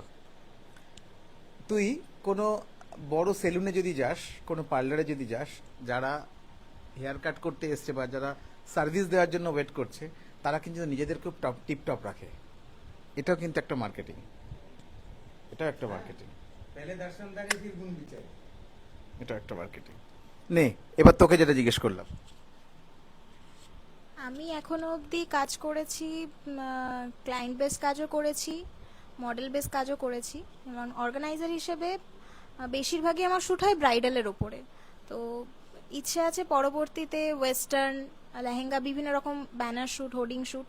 আমি তো সব এইমাত্র শুরু করেছি, পরবর্তীতে আরও কাজ করার ইচ্ছে আছে। যদি সেই রকম পরিস্থিতি হয় অবশ্যই করব কাজ। আর দুর্গাপুজোর এই যে ব্যানার শ্যুটগুলো হয়, এটা আমার একবার করার ভীষণ ইচ্ছে আছে, মানে নিজে অর্গানাইজ তার জন্য তোর পাশে ভগবানের আশীর্বাদে আকাশদাকে তুই পেয়ে গেলি আজকের ডেটে। একসঙ্গে আজকের পর আমি আশা করব, যেমন দেখেছিস তো জানি না, অনিকদাকে দেখেছি, অনিক ত্রিবেদী, ওরা কেমন কাজ করছে, ওদের পুরো টিমটা, ওরা একটা 5 ফোরন একটা টিম তৈরি করেছে 5 জন মিলে, যারা এখন রেগুলার কাজ করছে। তেমন 5 জন মিলে করেছে। তো সেটাই বলছি যে আজকের যে তোদের কম্বিনেশনটা তৈরি হলো, আশা করছি দুজনের সাথে খুব ভালো একটা তোদের সম্পর্ক তৈরি হবে। ও তোকে সব থেকে বড় জিনিস যেটা করবে, ও তোকে গাইড করবে, সাথে ওর মধ্যে যেটা আছে সেটাতে একটা মানে পজিটিভিটি আছেই। দুজন আশা করছি তোমরা ভালো কিছু করতে পারবে। ও যে লেভেলের পুজোর শ্যুটটা করে, সেই লেভেলটা যদি তোমাদের দুজনের ম্যাচ করে, তাহলে এবছর না, আমি তো অলওয়েজ চাই, কারণ দেখো এটা আমি নিজে আমি পুরোটাই একা অর্গানাইজ করতাম আগে, as a photographer, as a organiser, সবকিছু একা মাথা ঘামাতে হতো। এখন যদি সাথে যদি কেউ একজন থাকে যে আমাকে হেল্পিং হ্যান্ড থাকবে বা আমার পার্টনার হিসাবে থাকবে এই কাজের জন্য, তাহলে তো আমার তো আর কি চাই। ও ও ম্যানেজমেন্ট করবে, মানে ওই ক্লায়েন্ট বেসটা ও দেখবে, ম্যানেজমেন্ট আমি দেখে নেবো। আর তো তোমাকে তো বলেছি, আমাদের তো দমদম পার্কে আমাদের ওখানে পুজোর সময় আমরা ওখানে দিই। প্লাস আমার যেটা হচ্ছে যে আমার মিনুসারির সাথে আমার কন্ট্যাক্ট আছে। হ্যাঁ, তো আমার গত দুর্গাপুজো থেকে আমার কিন্তু সব ড্রেস স্পন্সর কিন্তু মিনুসারি। মিনুসারি যে মালিক, তার প্রোফাইলে ঢুকলে ওর ছবি দেখা যায়, ওর কাজের ছবি দেখা যায়। আমার একার নয়, আরো ফটোগ্রাফাররা রয়েছে, বাট হ্যাঁ আমারটা পাবে, মানে রিলসের ওখানে তুমি রিলস দেখতে পাবে আকাশ রায় চৌধুরী। সুতরাং এবছর দুর্গাপুজোয় আমরা ব্যানার শ্যুট একটা ভালো কিছু দেখতে পাচ্ছি ওদের দুজনের কাছ থেকে। ঠিক আছে, আমিও একটু দাঁড়িয়ে যাবো, যদি আমি একটা ধুতি পাঞ্জাবি, যদি মিনুসাই তো ধুতি তৈরি করে না, তাহলে ধুতি পাঞ্জাবি পরে দাঁড়িয়ে। দুর্গাপুজোতে আমার একটা ছবি আছে, দেখবে লাল পাঞ্জাবি আর নিচে এরকম লাল ধুতি পরে, লাল সাদা ধুতি পরে, ওটা ধুতি নয়, ওটা মিনুসারির শাড়ি। আমি ওই শাড়িটা গেলাম, বাহ লালের সাথে কি পরবো, ওই শাড়িটা একদম ম্যাচিং ছিল, সাদার উপরে ওই শাড়ির যেমনি হয় লাল পাড় দেবে, আমি স্যাট করে ওটাকে ধুতি করে পরে নিয়েছি। এবছর আমার কাছে অফার আছে যে অ্যাটলিস্ট 4 জন আমাকে বুক করেছে। আমি বলেছি স্যার পয়সা কি দেবো? বললাম পয়সা যেদিনকে নেবো সেদিনকে তো হয়ে গেল, পয়সা কোনোদিন নেব না, কারণ আমি এখানে দিতে এসেছি, আমি এখানে নিতে আসিনি। বাট এবছর দুর্গাপুজোয় একদম নিশ্চয়ই। করবো শুট কটা। এটা হচ্ছে নিভে যাওয়ার আগে চলে ওঠা। না না, বুড়ো হয়ে যাচ্ছে, এরপরে তো কেউ টাকাটাকি করবে না। না না, বুড়ো হয়ে গেলে তো কি হয়েছে, বয়স হয়ে গেলে কি তাদের মানুষের কি চলে যায়? অমিতাভ বচ্চন বলো তো, হ্যাঁ, তাহলে কত বয়স হয়ে গেছে, মানে কেউ বিশ্বাস করবে না এখনো তার, সে একটা জায়গায় গিয়ে দাঁড়ালে ওই পার্সোনালিটিটাই মেন, বয়সটা মেন ব্যাপার নয়, নিজেকে ক্যারি করাটা হচ্ছে মেন ব্যাপার। আমি টেকো হয়ে যেতে পারি, আমার চুলদারি পেকে যেতে পারে সবকিছু, কিন্তু আমি যে লোকের সামনে গিয়ে দাঁড়িয়ে যে আমি মানে আমার ভেতর থেকে যে ভাইবটা দেবো সেটা হচ্ছে মেন। আমাকে সেদিনকে একটা বাচ্চা একটা অদ্ভুত কথা বলেছে, তার কাছে একটু দুঃখ করছিলাম, বলছে স্যার জানেন তো আমি এখানে লাইভে আসছি, আমাকে একজন ফোন করে এমন কিছু বাধা টাধা দিল, এমন কিছু ভয় টয় দেখালো যে আমি না প্রথম প্রথম ভয় পাচ্ছিলাম, তারপরে ভাবলাম যে দূর, জেডি স্যারকে এতদিন ধরে দেখছি, তো ঠিক আছে দেখা যাবে। তা কেউ একজন ওকে একটু ভড়কে দিয়েছিল, যাস না, এই হবে ওই হবে, তোকে ইডি ধরবে। তো তোর সঙ্গে হয়েছিল? হ্যাঁ, এটা আমার সাথে হয়েছে। 1 ঘন্টা ধরে বোঝানোর চেষ্টা চলেছিল। আমি ফোনটা লাউডে দিয়ে, আমার মা পাশে বসে আছে, বোন পাশে রয়েছে, বাবা ছিল না, বাবা অফিসে ছিল। তখন আমি ফোনে কথা বলছি, উনি বলছেন, আমি হ্যাঁ ঠিক আছে এরকম করে যাচ্ছি, মানে আমি জাস্ট কানে শুনছি, আমার মাথায় ঢুকছে না, কারণ আমি তো মানুষটাকে চিনি পার্সোনালি, তাহলে আমি শুধুমাত্র মানুষের মুখের কথাতেই বিশ্বাস করব? তো সেখানে আমি ওনাকে বললাম আমার একটু কাজ আছে, আমি রাখছি বলে আমি ফোনটা রেখে দিয়েছি। তারপরে মা আর আমি সে কি হাসাহাসি আর দুজনের মধ্যে থামছে না, দুজনে ওই কথাগুলো রিপিট করছি, এটা বলছি সেটা বলছি দুজনের মধ্যে, আর ওটা আলোচনা করছি, আর দুজন মিলে হাসছি নিজেদের মধ্যে। তো সেই মেয়েটা আমাকে একটা অদ্ভুত কথা বলেছে সেদিনকে, বলছে স্যার আপনারা তো, আপনার মেন শত্রু কে বলুন তো? আমি ভাবছি হয়তো বলবে আপনার অ্যাডমিন টিম বা আপনার কাছের লোকেরা, এরকম তো টাইপের কিছু বলবে, এর থেকে কি আশা করতে পারে উত্তর? আমার মেন শত্রু কে হতে পারে? যারা আমার সঙ্গে সব সময় থাকে তাদের মধ্যে থেকে হতে পারে, বা এরকম টাইপের কি উত্তর দেবে? সে বলল না স্যার, আপনার পপুলারিটিটাই আপনার শত্রু। এইটা কিন্তু একদম ঠিক কথা বলেছে, এইটা কিন্তু যে বলেছে তোমাকে একদম ঠিক কথা বলেছে, বিকজ তুমি জানবে তুমি যত উঁচুতে উঠবে, হ্যাঁ, তত কিন্তু লোকেরা তোমাকে টেনে ধরে নিচে নামাবার চেষ্টা করবে। তুমি হয়তো ভালো কাজ করছো, না তুই না এটা যেটা করছিস ঠিক করছিস না, এটা হচ্ছে না, ওটা খারাপ হবে, এই হলে ওই হবে, ওই হলে ওই হবে, আমার তত। যাক, ভাবলেও তো ভালো লাগে যে কেউ তো আমাদের নিয়ে আলোচনা করে। আমাদের নিয়ে সময় নষ্ট করছে তো তারা। ওই যে আলোচনা করার জন্য না খুব একটা যোগ্যতা লাগে না, আলোচিত হওয়ার জন্য কিন্তু প্রচুর যোগ্যতা লাগে। আলোচিত এই বড় বড় মানুষদের নিয়ে মিম তৈরি হয়, বড় বড় মানুষদের নিয়ে দেখি তাদের ছবি নিয়ে মিম তৈরি হচ্ছে, তাদের নিয়ে ছোট কেটে কেটে রিলস তৈরি করছে। ভাই কোন লেভেলে তারা গেছে যে তাদেরকে নিয়ে আমরা রিলস তৈরি করছি? ওইটা দিয়ে ভাঙিয়ে খাচ্ছে, ওটা দিয়ে ভাঙিয়ে খাচ্ছি। ওকে নিয়ে ঠাট্টা করুক, ওকে অপমান করুক, যাই করুক, কিন্তু ভাঙিয়ে ওকেই খাচ্ছে।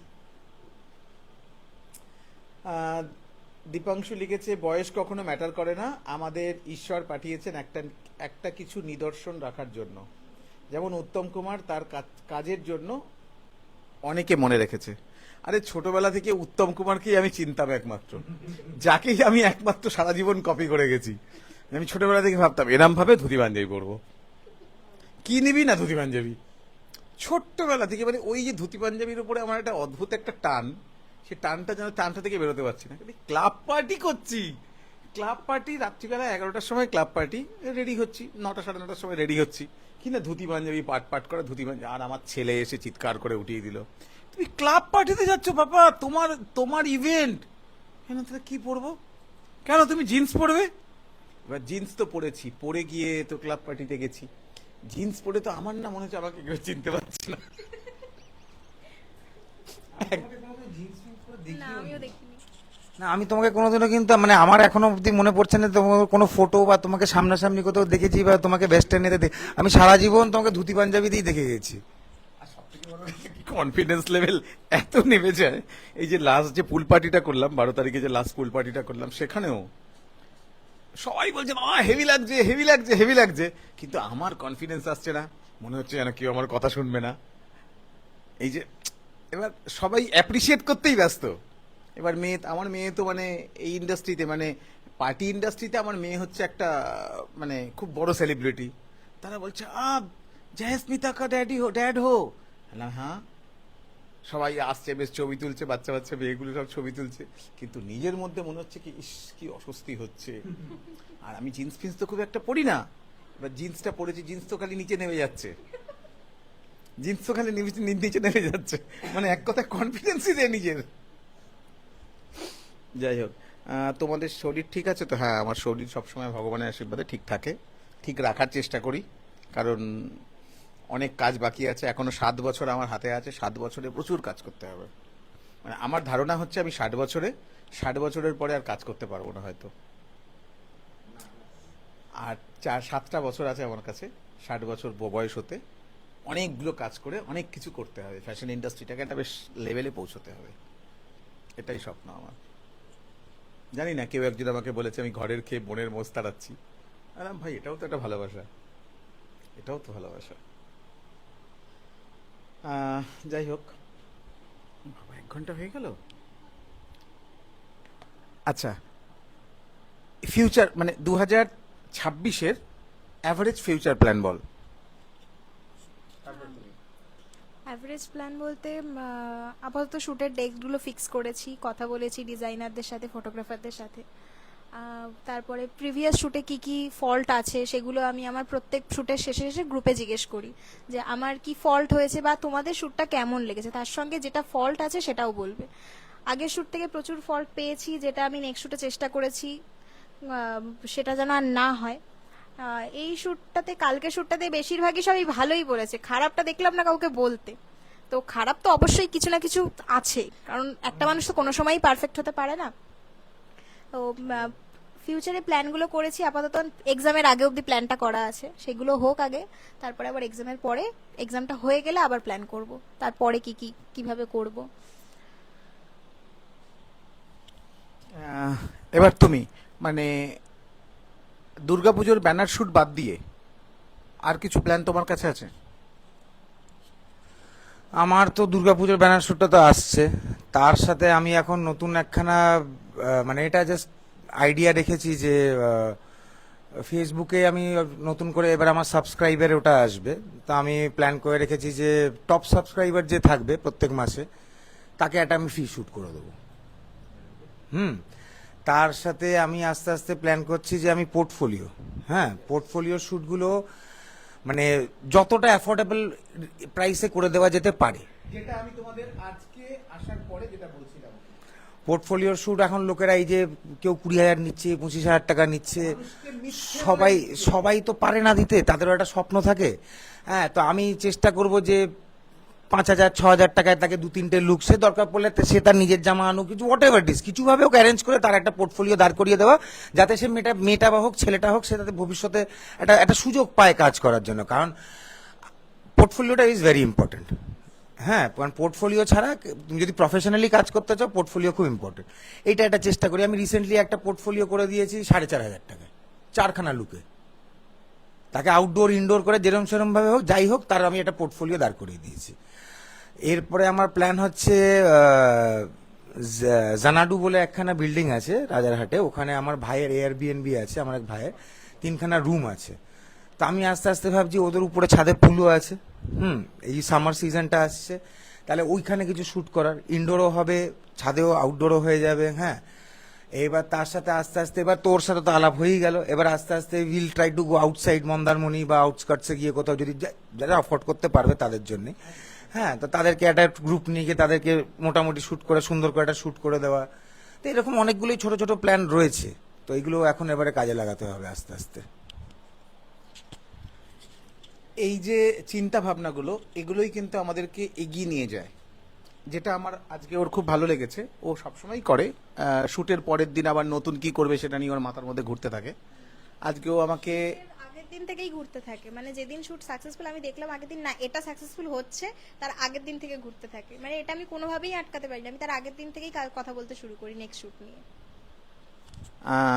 এটা আমার একটা ছোট্ট টোটকা থাকলো, সেটা হলো সাকসেসফুল কথাটার বাংলাটা কি? সফলতা সফলতা না, এইটা তুই হয়েছিস, এই ওয়ার্ডটা লাইফ থেকে তুই উড়িয়ে দে। সাকসেসফুল উল্টো দিকের মানুষ তোকে বলবে আমি সাকসেসফুল, এই কথাটা বলার দরকার নেই। তুই একটা ছোট্ট বাচ্চা মেয়ে, তোকে যখন, যেমন আমি তোর কাজ দেখে আসার পরে মানুষকে বলি তোর সম্বন্ধে, এটা হচ্ছে তোর কাছে সাকসেস। আমি সাকসেসফুল হয়েছি। দেখ, আমি বসন্ত উৎসবের মতন এত বড় একটা ইভেন্ট করি, সেটা নিয়ে আমরা না কোনো একটা মানুষ কিছু ভালো কিছু করলে তো একটা মানে নিজেদের মধ্যে তো একটা পার্টি করে, সেটাও কখনো করিনি। কারণ হাজারটা ভুল আমি প্রত্যেক বছর বার করি, এত বছর কাজ করার পরেও। সফলতা সেদিন তোর কাছে আসবে যেদিন তোর মধ্যে পোলাইটনেসটা গ্রাউন্ড লেভেলের থাকবে। আকাশ, আমাকে যবে তুমি দেখেছো বা যত দিন ধরে দেখছো, নেগেটিভ কি দেখেছো? দাদা, নেগেটিভ তো আমি তোমার মধ্যে কিছু দেখিনি। সারা জীবন সবাইকে, আমি তোমাকে যতদিন ধরে চিনি আমি দেখে গেছি মানুষকে সাপোর্ট করে গেছো, মানুষের পাশে দেখেছো। হ্যাঁ, লোকেরা তোমার পেছনে লেগেছে সেটা দেখেছি। যে আমার যদি পেছন সুন্দর হয়, আমার পেছন লাগবে না? আমি দেখেছি যে তোমাকে জড়িয়ে ধরে, গলা জড়িয়ে ধরে ছবি তুলেছে, সেই তোমার নামে নিন্দে করেছে। হ্যাঁ, তো তোমার ব্যাপারে আমি খারাপ কিছু, আমি মানে আমার পার্সোনাল এক্সপিরিয়েন্সে আমি তোমার মধ্যে কোনো নেগেটিভিটি আমি দেখিনি কোনোদিনও। মানে সবসময় লোককে পজিটিভ ভাইবস দিয়েছো, মানে লোককে উৎসাহ করেছো কাজ করার জন্য, লোককে এগিয়ে যাওয়ার জন্য তুমি উৎসাহ করেছো। তো আমার পয়েন্ট অফ ভিউ থেকে আমি তোমার মধ্যে তো কোনোদিনও কোনো নেগেটিভিটি আমার তো দেখা নেই। অন্যদের ব্যাপার আলাদা ব্যাপার, আমি বলতে পারবো না। তোমাকে এটা আমার বলা, যেটুকু মানে আমার কিরকম ভাবে মানুষের সাথে মেশা উচিত, যেরকম আমি আছি, না তার থেকে কিছু প্লাস মাইনাস কিছু করা উচিত, যে তুইও বলবি। তুমি যেরম আছো ওরমই থাকবে। তাতে যদি তোমার পাশে কেউ থাকলে থাকবে, আর যার না থাকার হবে সে থাকবে না। এইটা আমার কাছে বক্তব্য। যে থাকবে না সে লস করবে, যে থাকবে তার লাভ, যে থাকবে না সে লস করবে, সে কিছু শিখতে পারবে না। কারণ আমার কাছে নেগেটিভ কিছু নেই, দেওয়ারও কিছু নেই। কটা ফুলের পাপড়ি আছে, সেটাই আমি সবাইকে ছুঁড়ে ছুঁড়ে মারি। আমাকে কাদা ছোড়ো আর ইট ছোড়ো, আমার কাছে এই কটা ফুলের পাপড়ি আছে, সেটাকেই আমি ছুঁড়ে ছুঁড়ে মারি। তাই তো? মানে তোমার খারাপ সময় তো আমি তোমাকে দেখেছি, তোমার ভালো সময় তো আমি তোমাকে দেখেছি। আমি তো বললাম তো, তোমাকে যারা তোমার পাশে থাকবে থাকবে, না থাকলে না থাকবে। কি করবে? তুমি তো কাউকে আটকে রেখে দিতে পারবে না। আর তোমার ব্যাপারে যদি কারো কিছু বলারও হয়, সেটা ভালো বললেও ভালো, আর খারাপ বললেও খারাপ। তাতে তোমার কি আর, তোমার তো গায়ে লাগার কিছু নেই। তুমি জানো তুমি কি। আমি এটা অলওয়েজ লাইফে মোটো মেনে চলি, আমি যতদিন ঠিক থাকবো, আমাকে কেউ খারাপ বললে আমার তাতে কোনো যায় আসে না। কারণ আমি জানি আমি ঠিক। কারণ রাত্রেবেলা যখন নিজেকে বিছানায় শুয়ে নিজেকে, কারণ তুমি সারা পৃথিবীকে মিথ্যে কথা বলতে পারো, নিজেকে মিথ্যে কথা বলতে পারবে না। আজকে আমি এখান থেকে হয়তো এটা উল্টে দিলাম, ও বললো এসে এটা কে উল্টালো, আমি বলে দিলাম যে ওই তো জেডিদা উল্টে দিয়ে চলে গেছে, ও শুনে নিল, বাদ বাকি সবাই শুনে নিল। কিন্তু রাত্রেবেলা যখন নিজেকে এই উত্তরটা দেবো, তখন কিন্তু ওই উত্তরটা আমি কিন্তু মিথ্যে কথা বলতে পারবো না।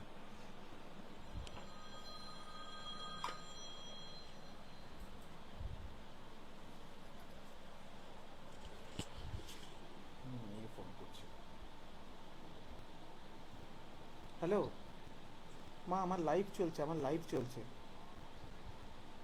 লাইভটা হয়ে গেলে কথা বলছি। আমার মেয়ে এখন গোয়াতে রয়েছে, তো একটা রুটিন ফোন করে, কোথাও যখন যায় ঠায়, নতুন একটা কোথাও যায় ঠায়, তখন ফোন করে একটা। দীপাংশু লিখেছে, তোমার পাঞ্জাবি আর পায়জামা একটা ইউনিক লাগে সবার থেকে। আমি পায়জামা পরি না, ছোটবেলায় একবার পায়জামাতে দড়ি আটকে গেছিল, তারপর থেকে আর পায়জামা পরি না, খুব ভয় পাই পায়জামাকে। যাই হোক, আমাকে একটা প্রশ্ন তোমাদের দুজনের তরফ থেকে।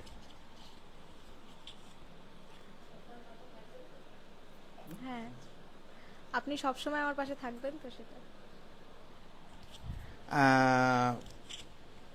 নাম করছি না, যারা যারা এই মুহূর্তে অর্গানাইজার হিসাবে খুব ভালো ভালো কাজ করছে, আমার একটা স্বপ্ন ছিল 2021 সালে আমি বলেছিলাম 100টা অর্গানাইজার তৈরি করব। আজকের ডেটে ইন্ডাস্ট্রিতে 171টা অর্গানাইজার হয়েছে। আমার প্রত্যেকটা জিনিস, আমি হয়তো মানুষকে মুখ ভুলে যাই, কারণ প্রচুর মানুষের সাথে যেহেতু সারাদিন ওঠা বসা করতে হয়, সেহেতু মুখ ভুলে যাই। কিন্তু প্রতিটা অ্যাক্টিভিটিস আমার হার্ড ডিস্কে স্টোর হয়ে যায়। প্রতিটা অ্যাড্রেসকে। আমার আবার হচ্ছে নাম ভুলে যাই, মুখ মনে থাকে। আমি নাম ভুলে যাই, আমি তো নাম ভুলে যাই একদম। এই যে তুমি আলিশা বললে না, তুমি বলার পরে আমি কিছুক্ষণ ধরে এখানে বসে, আলিশা প্রীত, হ্যাঁ, আমি তারপরে এখানে কিছুক্ষণ পরে পরে বসে বসে নামটা মনে করলাম। আমি নাম ভুলে যাই, মুখ মনে থাকে আমার। আজ তারা সফলভাবে কাজ করছে। অনেকে এরকমও হয় যে তারা শুরুটা হয়তো আমার সাথে করে, বাট যখনই তার পায়ের নিচে একটু স্টেবিলিটি চলে আসে, কারণ আমার কাজই হচ্ছে যেটুকু সময় তুমি আমার সঙ্গে যদি 1 ঘন্টাও কাটাও, 1 ঘন্টায় তুমি যেটা নিয়ে যাবে সেটা এমন কিছু নিয়ে যাবে যে সেটা তোমার কাজে লাগবে। 1 ঘন্টাও যদি আমার সাথে কেউ কানেক্টেড থাকে, এই যখন আমি কোথাও মিটিং করতে যাই, আমি তো সারাদিন তো আমার নিজের ব্যবসার মিটিং বাদ দিয়ে এই কোথায় শো হবে, কোথায় ইভেন্ট হবে, এটা নিয়েও তো আমাদের রেগুলার একটা ইয়ে হয়। এটা কি কফি তো? আর ওর ওর বনভিটা না না, হয়ে গেছে, কতবার বনবিটা দুধ খাবো। এই স্যুপ, হ্যাঁ রে, না আর দিও না, হয়ে গেছে। নিজে বারণ করেছিল, নিজেই বলে দিয়েছে মুখ। মজা পেয়েছি। এই বলো না কাউকে। আমরা বলিনি কিন্তু, আমরা চুপ ছিলাম। হ্যাঁ, ঠিক আছে, এই আমরা বনবিটা। কাউকে বলি। আরে এই বাজারে ভাবা যায় নাকি? আরে নন্দনে যে ইয়ে চা বিক্রি করে যে উদয়, ও তো বনভিটা বিক্রি করে। এরকম করে একটা প্যাকেট ছেড়ে গাছ গাছ গাছ গাছ করে দিয়ে গাট গাট গাট গাট করে ঘুরে দিয়ে দেয়। না এটা ভালো লেগেছে কিন্তু আমার। না আমিও না আস্তে আস্তে ভাবছি, আমি তো চা, আমার তো নেশা বলতে একটাই আছে, সেটা হলো আমি চা খেতে খুব ভালোবাসি, চা আর কফি খেতে ভালোবাসি। এবার ভাবছি না এটাও ছেড়ে দেবো, দিয়ে পকেটের বনভিটার প্যাকেট নিয়ে ঘুরবো। আরে না, ভালো করে যদি বনবিটাটা যদি ভালো করে যদি একদম গাঢ় করে দাও না, হেভি খেতে লাগে। তার সাথে একটু হালকা একটু কফি যদি মিশিয়ে দাও, ব্যাস পুরো চকলেট শেক একদম। আর আমি তো মানে এখানে তো তোমার কাছে গরম খেলাম, আমি ম্যাক্সিমাম টাইমে আমি বাড়িতে কিন্তু ওই গরমকাল এসছে, এরপরে দেখবে রাত্রেবেলা ঢাকার ঢাক মিক্সির মধ্যে বরফ দেবো, দুধ দেবো, বনবিটা দেবো, হালকা কফি দেবো, মিল্কশেক করে খেয়ে নেবো। দেখ শিখে গেলি। এই তো রান্না বান্না করতে পারিস? সত্যি সব পারি, সত্যি? সব রকম রান্না পারি। মানে এটা মেইনলি শেখা বোন যখন মায়ের পেটে ছিল তখন, মা তো করতে পারতো না খুব একটা, তখন থেকে হাত পুড়িয়ে পুড়িয়ে করতে করতে শিখে গেছি। এখন বিরিয়ানি থেকে শুরু করে সবকিছু পারি, সত্যি? সব। তাহলে তো একদিন খেতে হবে। আপনাকে তো ওই জন্য বলছি যেতে, আপনি তো যাচ্ছেন না। রোজই ভাবি, তার মধ্যে আবার এখন আইপিএলটা চালু হয়ে গেছে এখন, মানে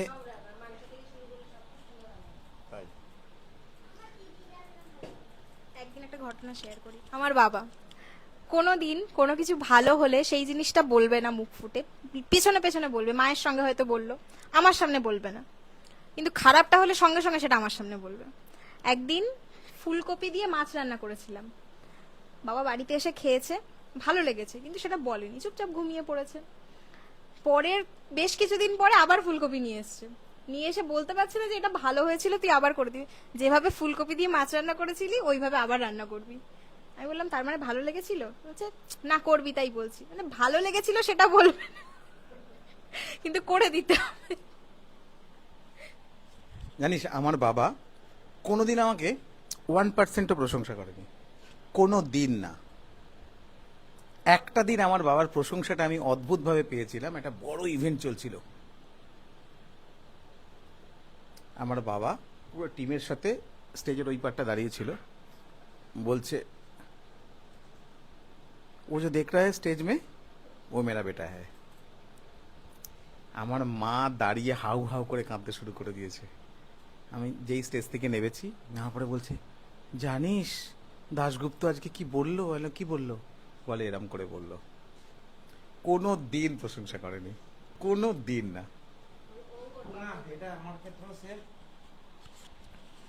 আবার বনবিটা নিয়ে এসছে।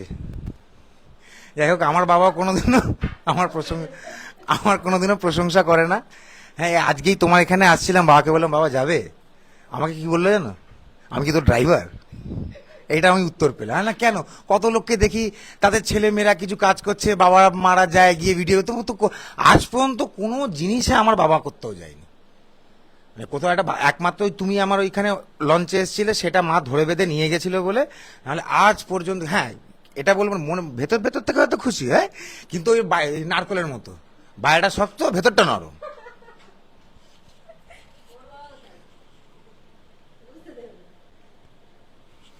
আচ্ছা, তোমার তরফ থেকে একটা প্রশ্ন। তুমি এত কিছু হ্যান্ডেল করো কি করে?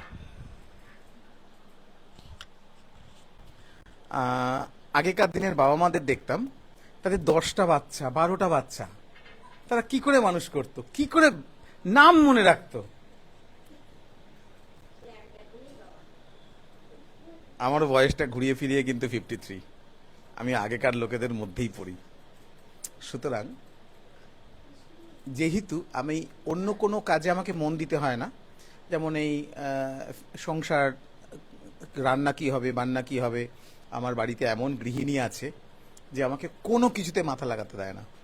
সব কিছু, মানে এই যে, মানে প্রতিমা আমাদের হোম মিনিস্টার, মানে আমি বাড়িতে যতক্ষণ থাকি প্রতি ঘন্টায় আমার কাছে জল, আমি খুব জল খেতে ভালোবাসি, বড় গ্লাসে জল খাই, প্রতি ঘন্টায় জল, কফি, চা, খেলা চলছে যদি আমি বাড়িতে সারাদিন থাকি, প্রতি ঘন্টায়, মানে আমার পরিবার আমাকে এত যত্ন করে, যে কারণে আমাকে এই সাবজেক্টটা মাথা দিতে হয় না। এবার এমন একটা দায়িত্ব আমি নিয়ে গেছি, এই যে দায়িত্বটার মধ্যে যদি আমার যদি পয়সার সম্পর্ক থাকতো এই দায়িত্বটার মধ্যে, না তাহলে আমি রেস্ট পেতাম। কিন্তু আমার কাছে ফ্যাশন ইন্ডাস্ট্রিটা হয়ে গেছে এখন একটা সন্তানের মতন। এখানের যারা কাজ করে তাদেরকে আমার জাস্ট লাইক ছেলে মেয়ে মনে হয়, যে কারণে আমি এখান থেকে দায়িত্বটা ফেলে চলে যেতে পারি না, আমি এখান থেকে বেরোতে পারি না। আর সব সময় রাত্রি 1:30টার সময় যখন আমার ফ্যামিলি টাইম, সিনেমা দেখছি, তখন একটা ফোন করে একটা মেয়ে বলছে, স্যার আমি সুইসাইড করব।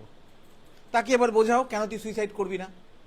আগে বোঝাতাম কেন সুইসাইড করবি না, এখন বলি শোন না, তুই তোর তো মানে শ্রাদ্ধতে যেতে হবে, তো তোর একটা ভালো ছবি দিস, ওই ছবিটাই নিয়ে যাবো তোর বাবা মার জন্য। রাত্রিবেলা তাদেরকে 1:30টার সময় সেটা বোঝাতে হবে।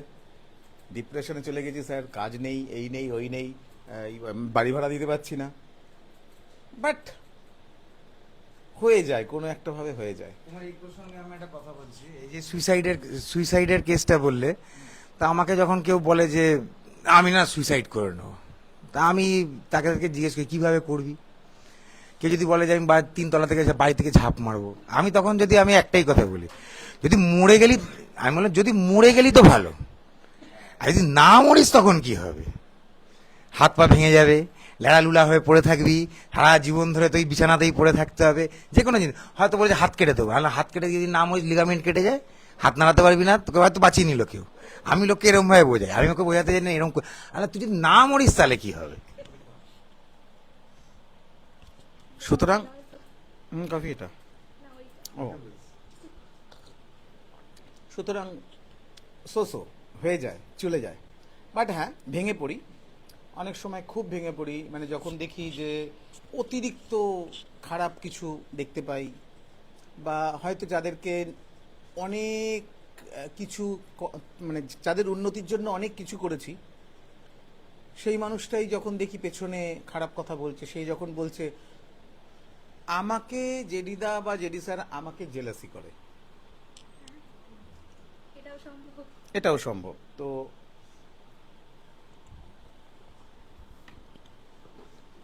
মানে কোনো একজন গ্রুপের মধ্যে একই পোস্ট বারবার করে যাচ্ছে, সবারই তো সবাইকে কাউকে না কাউকে দেখানোর ব্যাপার থাকে একটা, একই পোস্ট করে যাচ্ছে।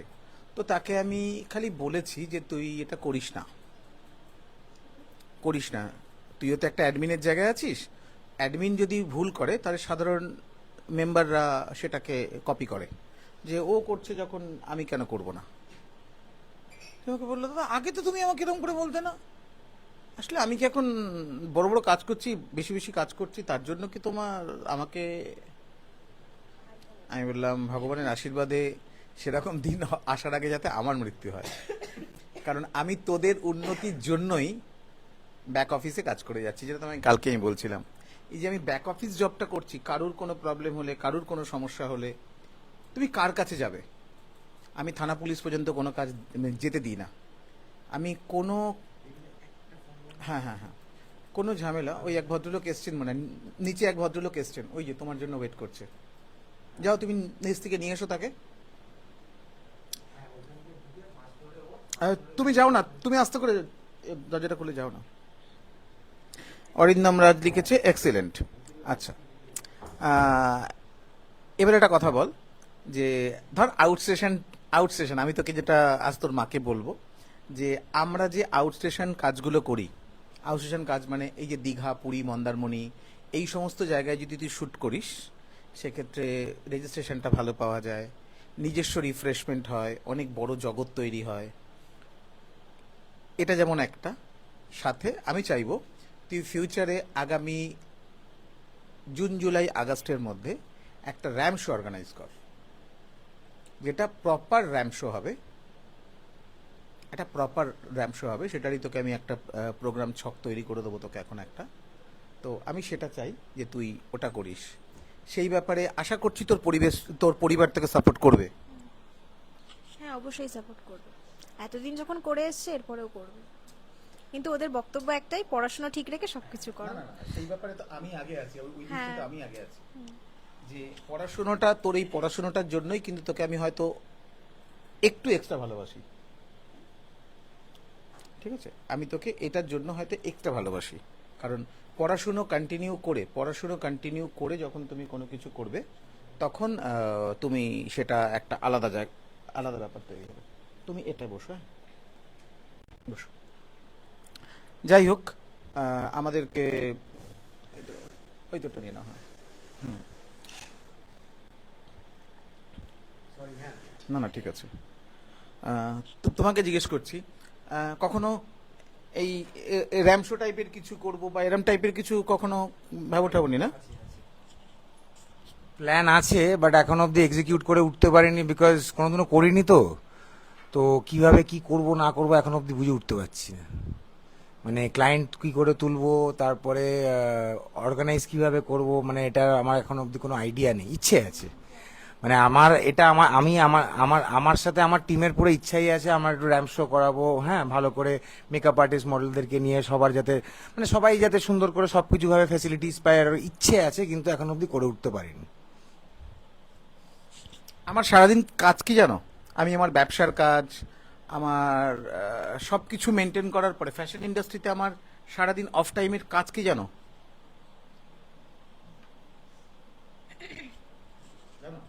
না। তুই জানিস? এই সবার প্রবলেম সলভ করা। প্রবলেম তো থাকলে প্রবলেম সলভ করতেই হবে। আমাকে দিনে অ্যাভারেজ 2টো মিটিং করতে হয়, দিনে আমার 5টা মিটিং করতে হয় অ্যাভারেজ। আমার নিজের বিজনেস মিটিং 3টে, 2টো মিটিং আমাকে করতে হয়। কার শো কবে, সেই শোয়ের টোটাল ছক তৈরি করে দেওয়া, কতজনের প্রোগ্রাম, কি ভাবে তুমি সাজাবে, উইনারকে কি দেবে, কে কে ওখানে জাজ হবে, সমস্ত কিছু আমি ছবির মতন তৈরি করে দিই। এটা আমার কাজ। এবং কোনো কিছুর জন্য কিন্তু আমাকে কাউকে কোনো রেমুনারেশন দিতে হয় না। আবার এরকমও হয় যে তার শোতে আমাকে ডাকেও না। না না, চুপ করার কিছু নেই। একটা অর্গানাইজেশন আছে, যারা আমারই আইটা ক্লাব থেকেই, যাদের অর্গানাইজেশন স্টার্ট হয়েছে আমার যখন অফ টাইম ছিল, যখন আমি 2023-এ আমার যখন ইনসিডেন্টটা হয়েছিল তখন। তো তারপরে একটা অর্গানাইজেশন তৈরি হয়েছে, যাদের 2টো অ্যাডমিন মিলে অর্গানাইজেশনটা চালাচ্ছে। তারা কোনোদিন আমাকে তাদের ফটোওয়াকে ডাকেনি। কেন জানিস? কি হতে পারে না ডাকার কারণ? মানে তারা আমার থেকেই পাওয়ার পেয়ে আজকে এই কাজগুলো করেছে। তারা স্টিল গত 1 সপ্তাহ আগেও আইটা ক্লাবের অ্যাডমিন পোস্টেই তারা ছিল। তারা তাদের কোনো ফটোওয়াকে আমায় কখনো ডাকেনি। কি কারণ হতে পারে? জাস্ট আন্দাজ করো। না, ভুলে তো যাবে না, মানে কি আর বলবো, অনেক লোকে হয় এরকম সিঁড়ি বেয়ে উঠে গিয়ে না, তারপরে সিঁড়িটার মর্ম দেয় না, তো ওটাই হতে পারে, আর কিছু না। এবার সেই ধাপে উঠে গেছে, এবার যদি কোনোদিন আবার নিচে ধপ করে পড়ে, সেই সিঁড়িটা যে আবার কাজে লাগবে সেটা হয়তো ভুলে যায়। একদম ঠিক। আমরা যখন ওপরে উঠে যাই না, তখন ভুলে যাই যে আমরা কোন সিঁড়িটা দিয়ে উঠেছি, কোন সিঁড়িটা দিয়ে উঠেছি। কারণ উঠলে কিন্তু কখনো তোমাকে নামতেও হবে। এটা কিন্তু লাইফের সার্কেল, এটা কিন্তু লাইফের সার্কেল। এইটা আমরা বুঝতে পারি না। এইটা কিন্তু আমাকে আমার বাবা অলওয়েজ বলেছে যে জীবনটা হচ্ছে চাকার মতো, ওই চাকার একটা পয়েন্টে তুমি আছো, ওই জীবনটা ঘুরছে চাকার মধ্যে, তুমি একবার উপরে যাবে একবার নিচে আসবে, তুমি নিচে থাকলে তুমি একদিন উপরে যাবেই, আর তুমি উপরে থাকলে তোমাকে একদিন নিচে আসতেই হবে। তাদের মধ্যে একটা ইনসিকিউরিটি আছে যে জেডি যদি আমাদের এই ইভেন্টে কোনোদিন আসে, তাহলে সেই দিনকে আমাদের আর কেউ নাম ধরে ডাকবে না, জেডি জেডি করবে। তাদের মাথার মধ্যে এটা ঢুকে গেছে। এরকম অনেকেই আছে, অনেক অর্গানাইজেশনই আছে যারা তৈরি হওয়ার পর হয়তো আমি তাদের 2-3টে কাজে তাদেরকে পুরোপুরি হেল্প করে দিয়েছি, অনেক কিছু করে দেওয়ার পরেও একটা সময় তারা ফট করে চুপ করে যায় বা আটকে যায় বা থেমে যায়। কারণ তাদের মনে এটা এসে যায় যে জেডিদাকে ডাকলে না আমাদেরকে না মানুষ খুব একটা, আরে আমার কাজ আমি হনু, আমি আমার থেকে বড় হনু আর কাউকে ওরকম হতে দেবো না। আমি অল ইন অল, এটা না, এটা লোকেদের মধ্যে থাকে যে বাবা আমার থেকে বড় কেউ চলে আসবে তাহলে তো আমি ইম্পর্টেন্স পাবো না, এইটা তো থাকেই। এবং কোনো একটা অর্গানাইজেশনকে বলেই ফেলেছে, দাদা তোমাকে দেখে না আমার খুব জেলাসি হয়। কেন রে, আমাকেও জেলাসি হয় কারুর? বলছে হ্যাঁ দাদা, তোমাকে মানুষ এত ভালোবাসে, আমাদেরও তো সেরকম ইচ্ছা করে বলো। আমি তো আসি 15 মিনিটের জন্য, আধ ঘন্টার জন্য, আমি তো আধ ঘন্টার বেশি থাকতেও পারি না। কালকে মানে তোর ওখানে 40-45 মিনিট ছিলাম না, কাল 40-45 মিনিট ছিলাম। তো একটা জায়গার পর আর একটা জায়গায় যেতে হয়, কিন্তু যেটুকু সময় থাকি সেটুকু সময় সবার সাথে, সবাই মনে করবে না কেউ এটা এসেছিল, খানিকক্ষণ সবার সাথে আনন্দ করলাম, হই হুল্লোড় করলাম, মজা করলাম, করে চলে এলাম। আমার ব্লেসিংস দেওয়াটা কাজ, এর থেকে বেশি কিছু তো কাজ না, তাই তো। যাই হোক, 1 ঘন্টা হয়ে গেছে। ওরে বাবা, 1 ঘন্টা 1.5 ঘন্টা হয়ে গেছে। যাই হোক, আমাদেরকে আবার শেষ করতে হবে। ফ্যাশন ইন্ডাস্ট্রির ছেলে মেয়েদের জন্য, ফটোগ্রাফার, মডেল, মেকআপ আর্টিস্টদের জন্য তোমার কিছু বক্তব্য? আমার একটাই বক্তব্য, নিজের কাজের উপর কনসেন্ট্রেট করো, নিজের কাজের উপর কনসেন্ট্রেট করো, নিজেকে কিভাবে বেটার করতে পারবে সেটার উপর কনসেন্ট্রেট করো, অন্যরা কি করছে সেটা দেখতে যেও না। আর মেন ব্যাপারটা হচ্ছে সৎ পথে চলো। আজকে হঠাৎ করে কাউকে একটা ধরতে পেলাম বলে তার থেকে 1,000 টাকা নিয়ে নিলাম, হ্যাঁ, বা কিছু একটা ভুলভাল করে ফেললাম কেউ একটা টাকা দেবে বলে, সেইটা করো না। সৎ পথে চলো, সৎ পথে চললে দেখবে তোমার দিকে কেউ কোনোদিনও আঙুল তুলতে পারবে না, কেউ তোমাকে কোনোদিনও কিছু বলতে পারবে না, আর তোমার জায়গাতে তোমাকে কেউ কোনোদিনও নিচে করতে পারবে না। যাই হোক, তুই এখনো অবধি যেটুকু জগৎ তৈরি করেছিস খুব সামান্যই করেছিস, এটাই তোকে মাথায় রাখতে হবে। আমি খুব সামান্য দূর অবধি এগিয়েছি, অনেক দূর আমাকে এগোতে হবে। যারা তোর সাথে কানেক্টেড এবং যারা তোর কাছে ভবিষ্যতে আসবে তাদের উদ্দেশ্যে কিছু? আমারও একই বক্তব্য। আমি বললাম যে আমি প্রফেশনে আসার শুরুতেই একটা খারাপ হাতছানির দিকে চলে গেছিলাম প্রথমেই। তো আমার বক্তব্য একটাই, ভালো খারাপ সেটা ফট করে বোঝা যায় না, একটু বুঝতে একটু সময় লাগে। তো সবসময় নিজেকে সৎ থাকতে হবে, নিজেকে ঠিক থাকতে হবে, তাহলেই এগোনো যাবে। আদারওয়াইজ নিজে যদি আমি একবার ভুল পথে চলে যাই, সেখান থেকে ফিরে আসাটা একটু মুশকিল। সুতরাং কি করতে হবে সেটা বল। নিজেকে সৎ থাকতে হবে আর নিজের ওপর, নিজের কাজের ওপর কনফিডেন্ট থাকতে হবে। আমি পারবো, এই জিনিসটা নিজেকে মাথায় রাখতে হবে। আর যার পেছনে লাগতে ইচ্ছে করে সে কি করবে?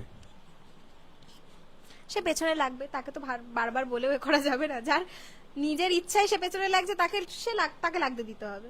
ভালো তো ফ্যান নেগেটিভ না, কেউ আমার কথা ভাবছে, কেউ আমার পেছনে লাগছে, এটাও তো একটা ভাবার বিষয়। সারাদিনে সে তার সারা সময়ের মধ্যে 5-10 মিনিট হলেও বার করে সে তোমাকে নিয়ে ভাবছে। সে খারাপ ভাবুক, ভালো ভাবুক, যাই ভাবুক, কিন্তু সে তোমাকে নিয়ে ভাবছে। এটাই হচ্ছে সবচেয়ে বড় পাওনা। আস্তে নাম বলবেন না। মেন সাবজেক্ট হচ্ছে কাজ তোমাকে এমন করতে হবে যে তোমার শত্রুপক্ষ 24 ঘন্টা তোমাকে ফলো করবে। কাজ তোমাকে এমন করতে হবে যে তোমার 24 ঘন্টা তোমাকে লক থাকলেও ফেক প্রোফাইল থেকে তোমার প্রোগ্রাম দেখবে, ফেক প্রোফাইল থেকেও তোমার প্রত্যেকটা ছবিকে ঘুরিয়ে ঘুরিয়ে দেখবে।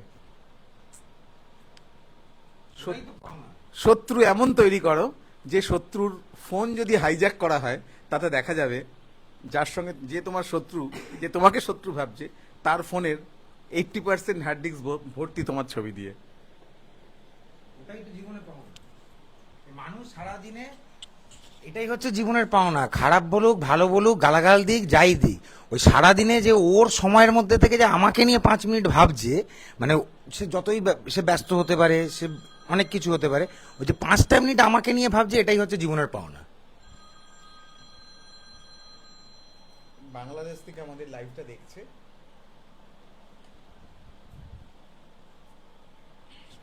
যাই হোক, আমাদের শেষ করতে হবে। আবার সামনের সপ্তাহে দেখা হবে, কারণ 2 দিন করে লাইভটা করতে পারছি না, আইপিএল চলছে, খেলা দেখতে হবে, তাই তো। যারা, আচ্ছা তোকে যেটা বললাম যে তোর শো থেকে বেস্ট যাদেরকে তুই মনে করবি একটা করে কাপল তুই উইকলি পাঠাতে পারবি, এটা পুরো তোর ওপরে ডিসিশন থাকবে। না, শনি বৃহস্পতির মধ্যে, যে কোনো শনি বৃহস্পতির মধ্যে।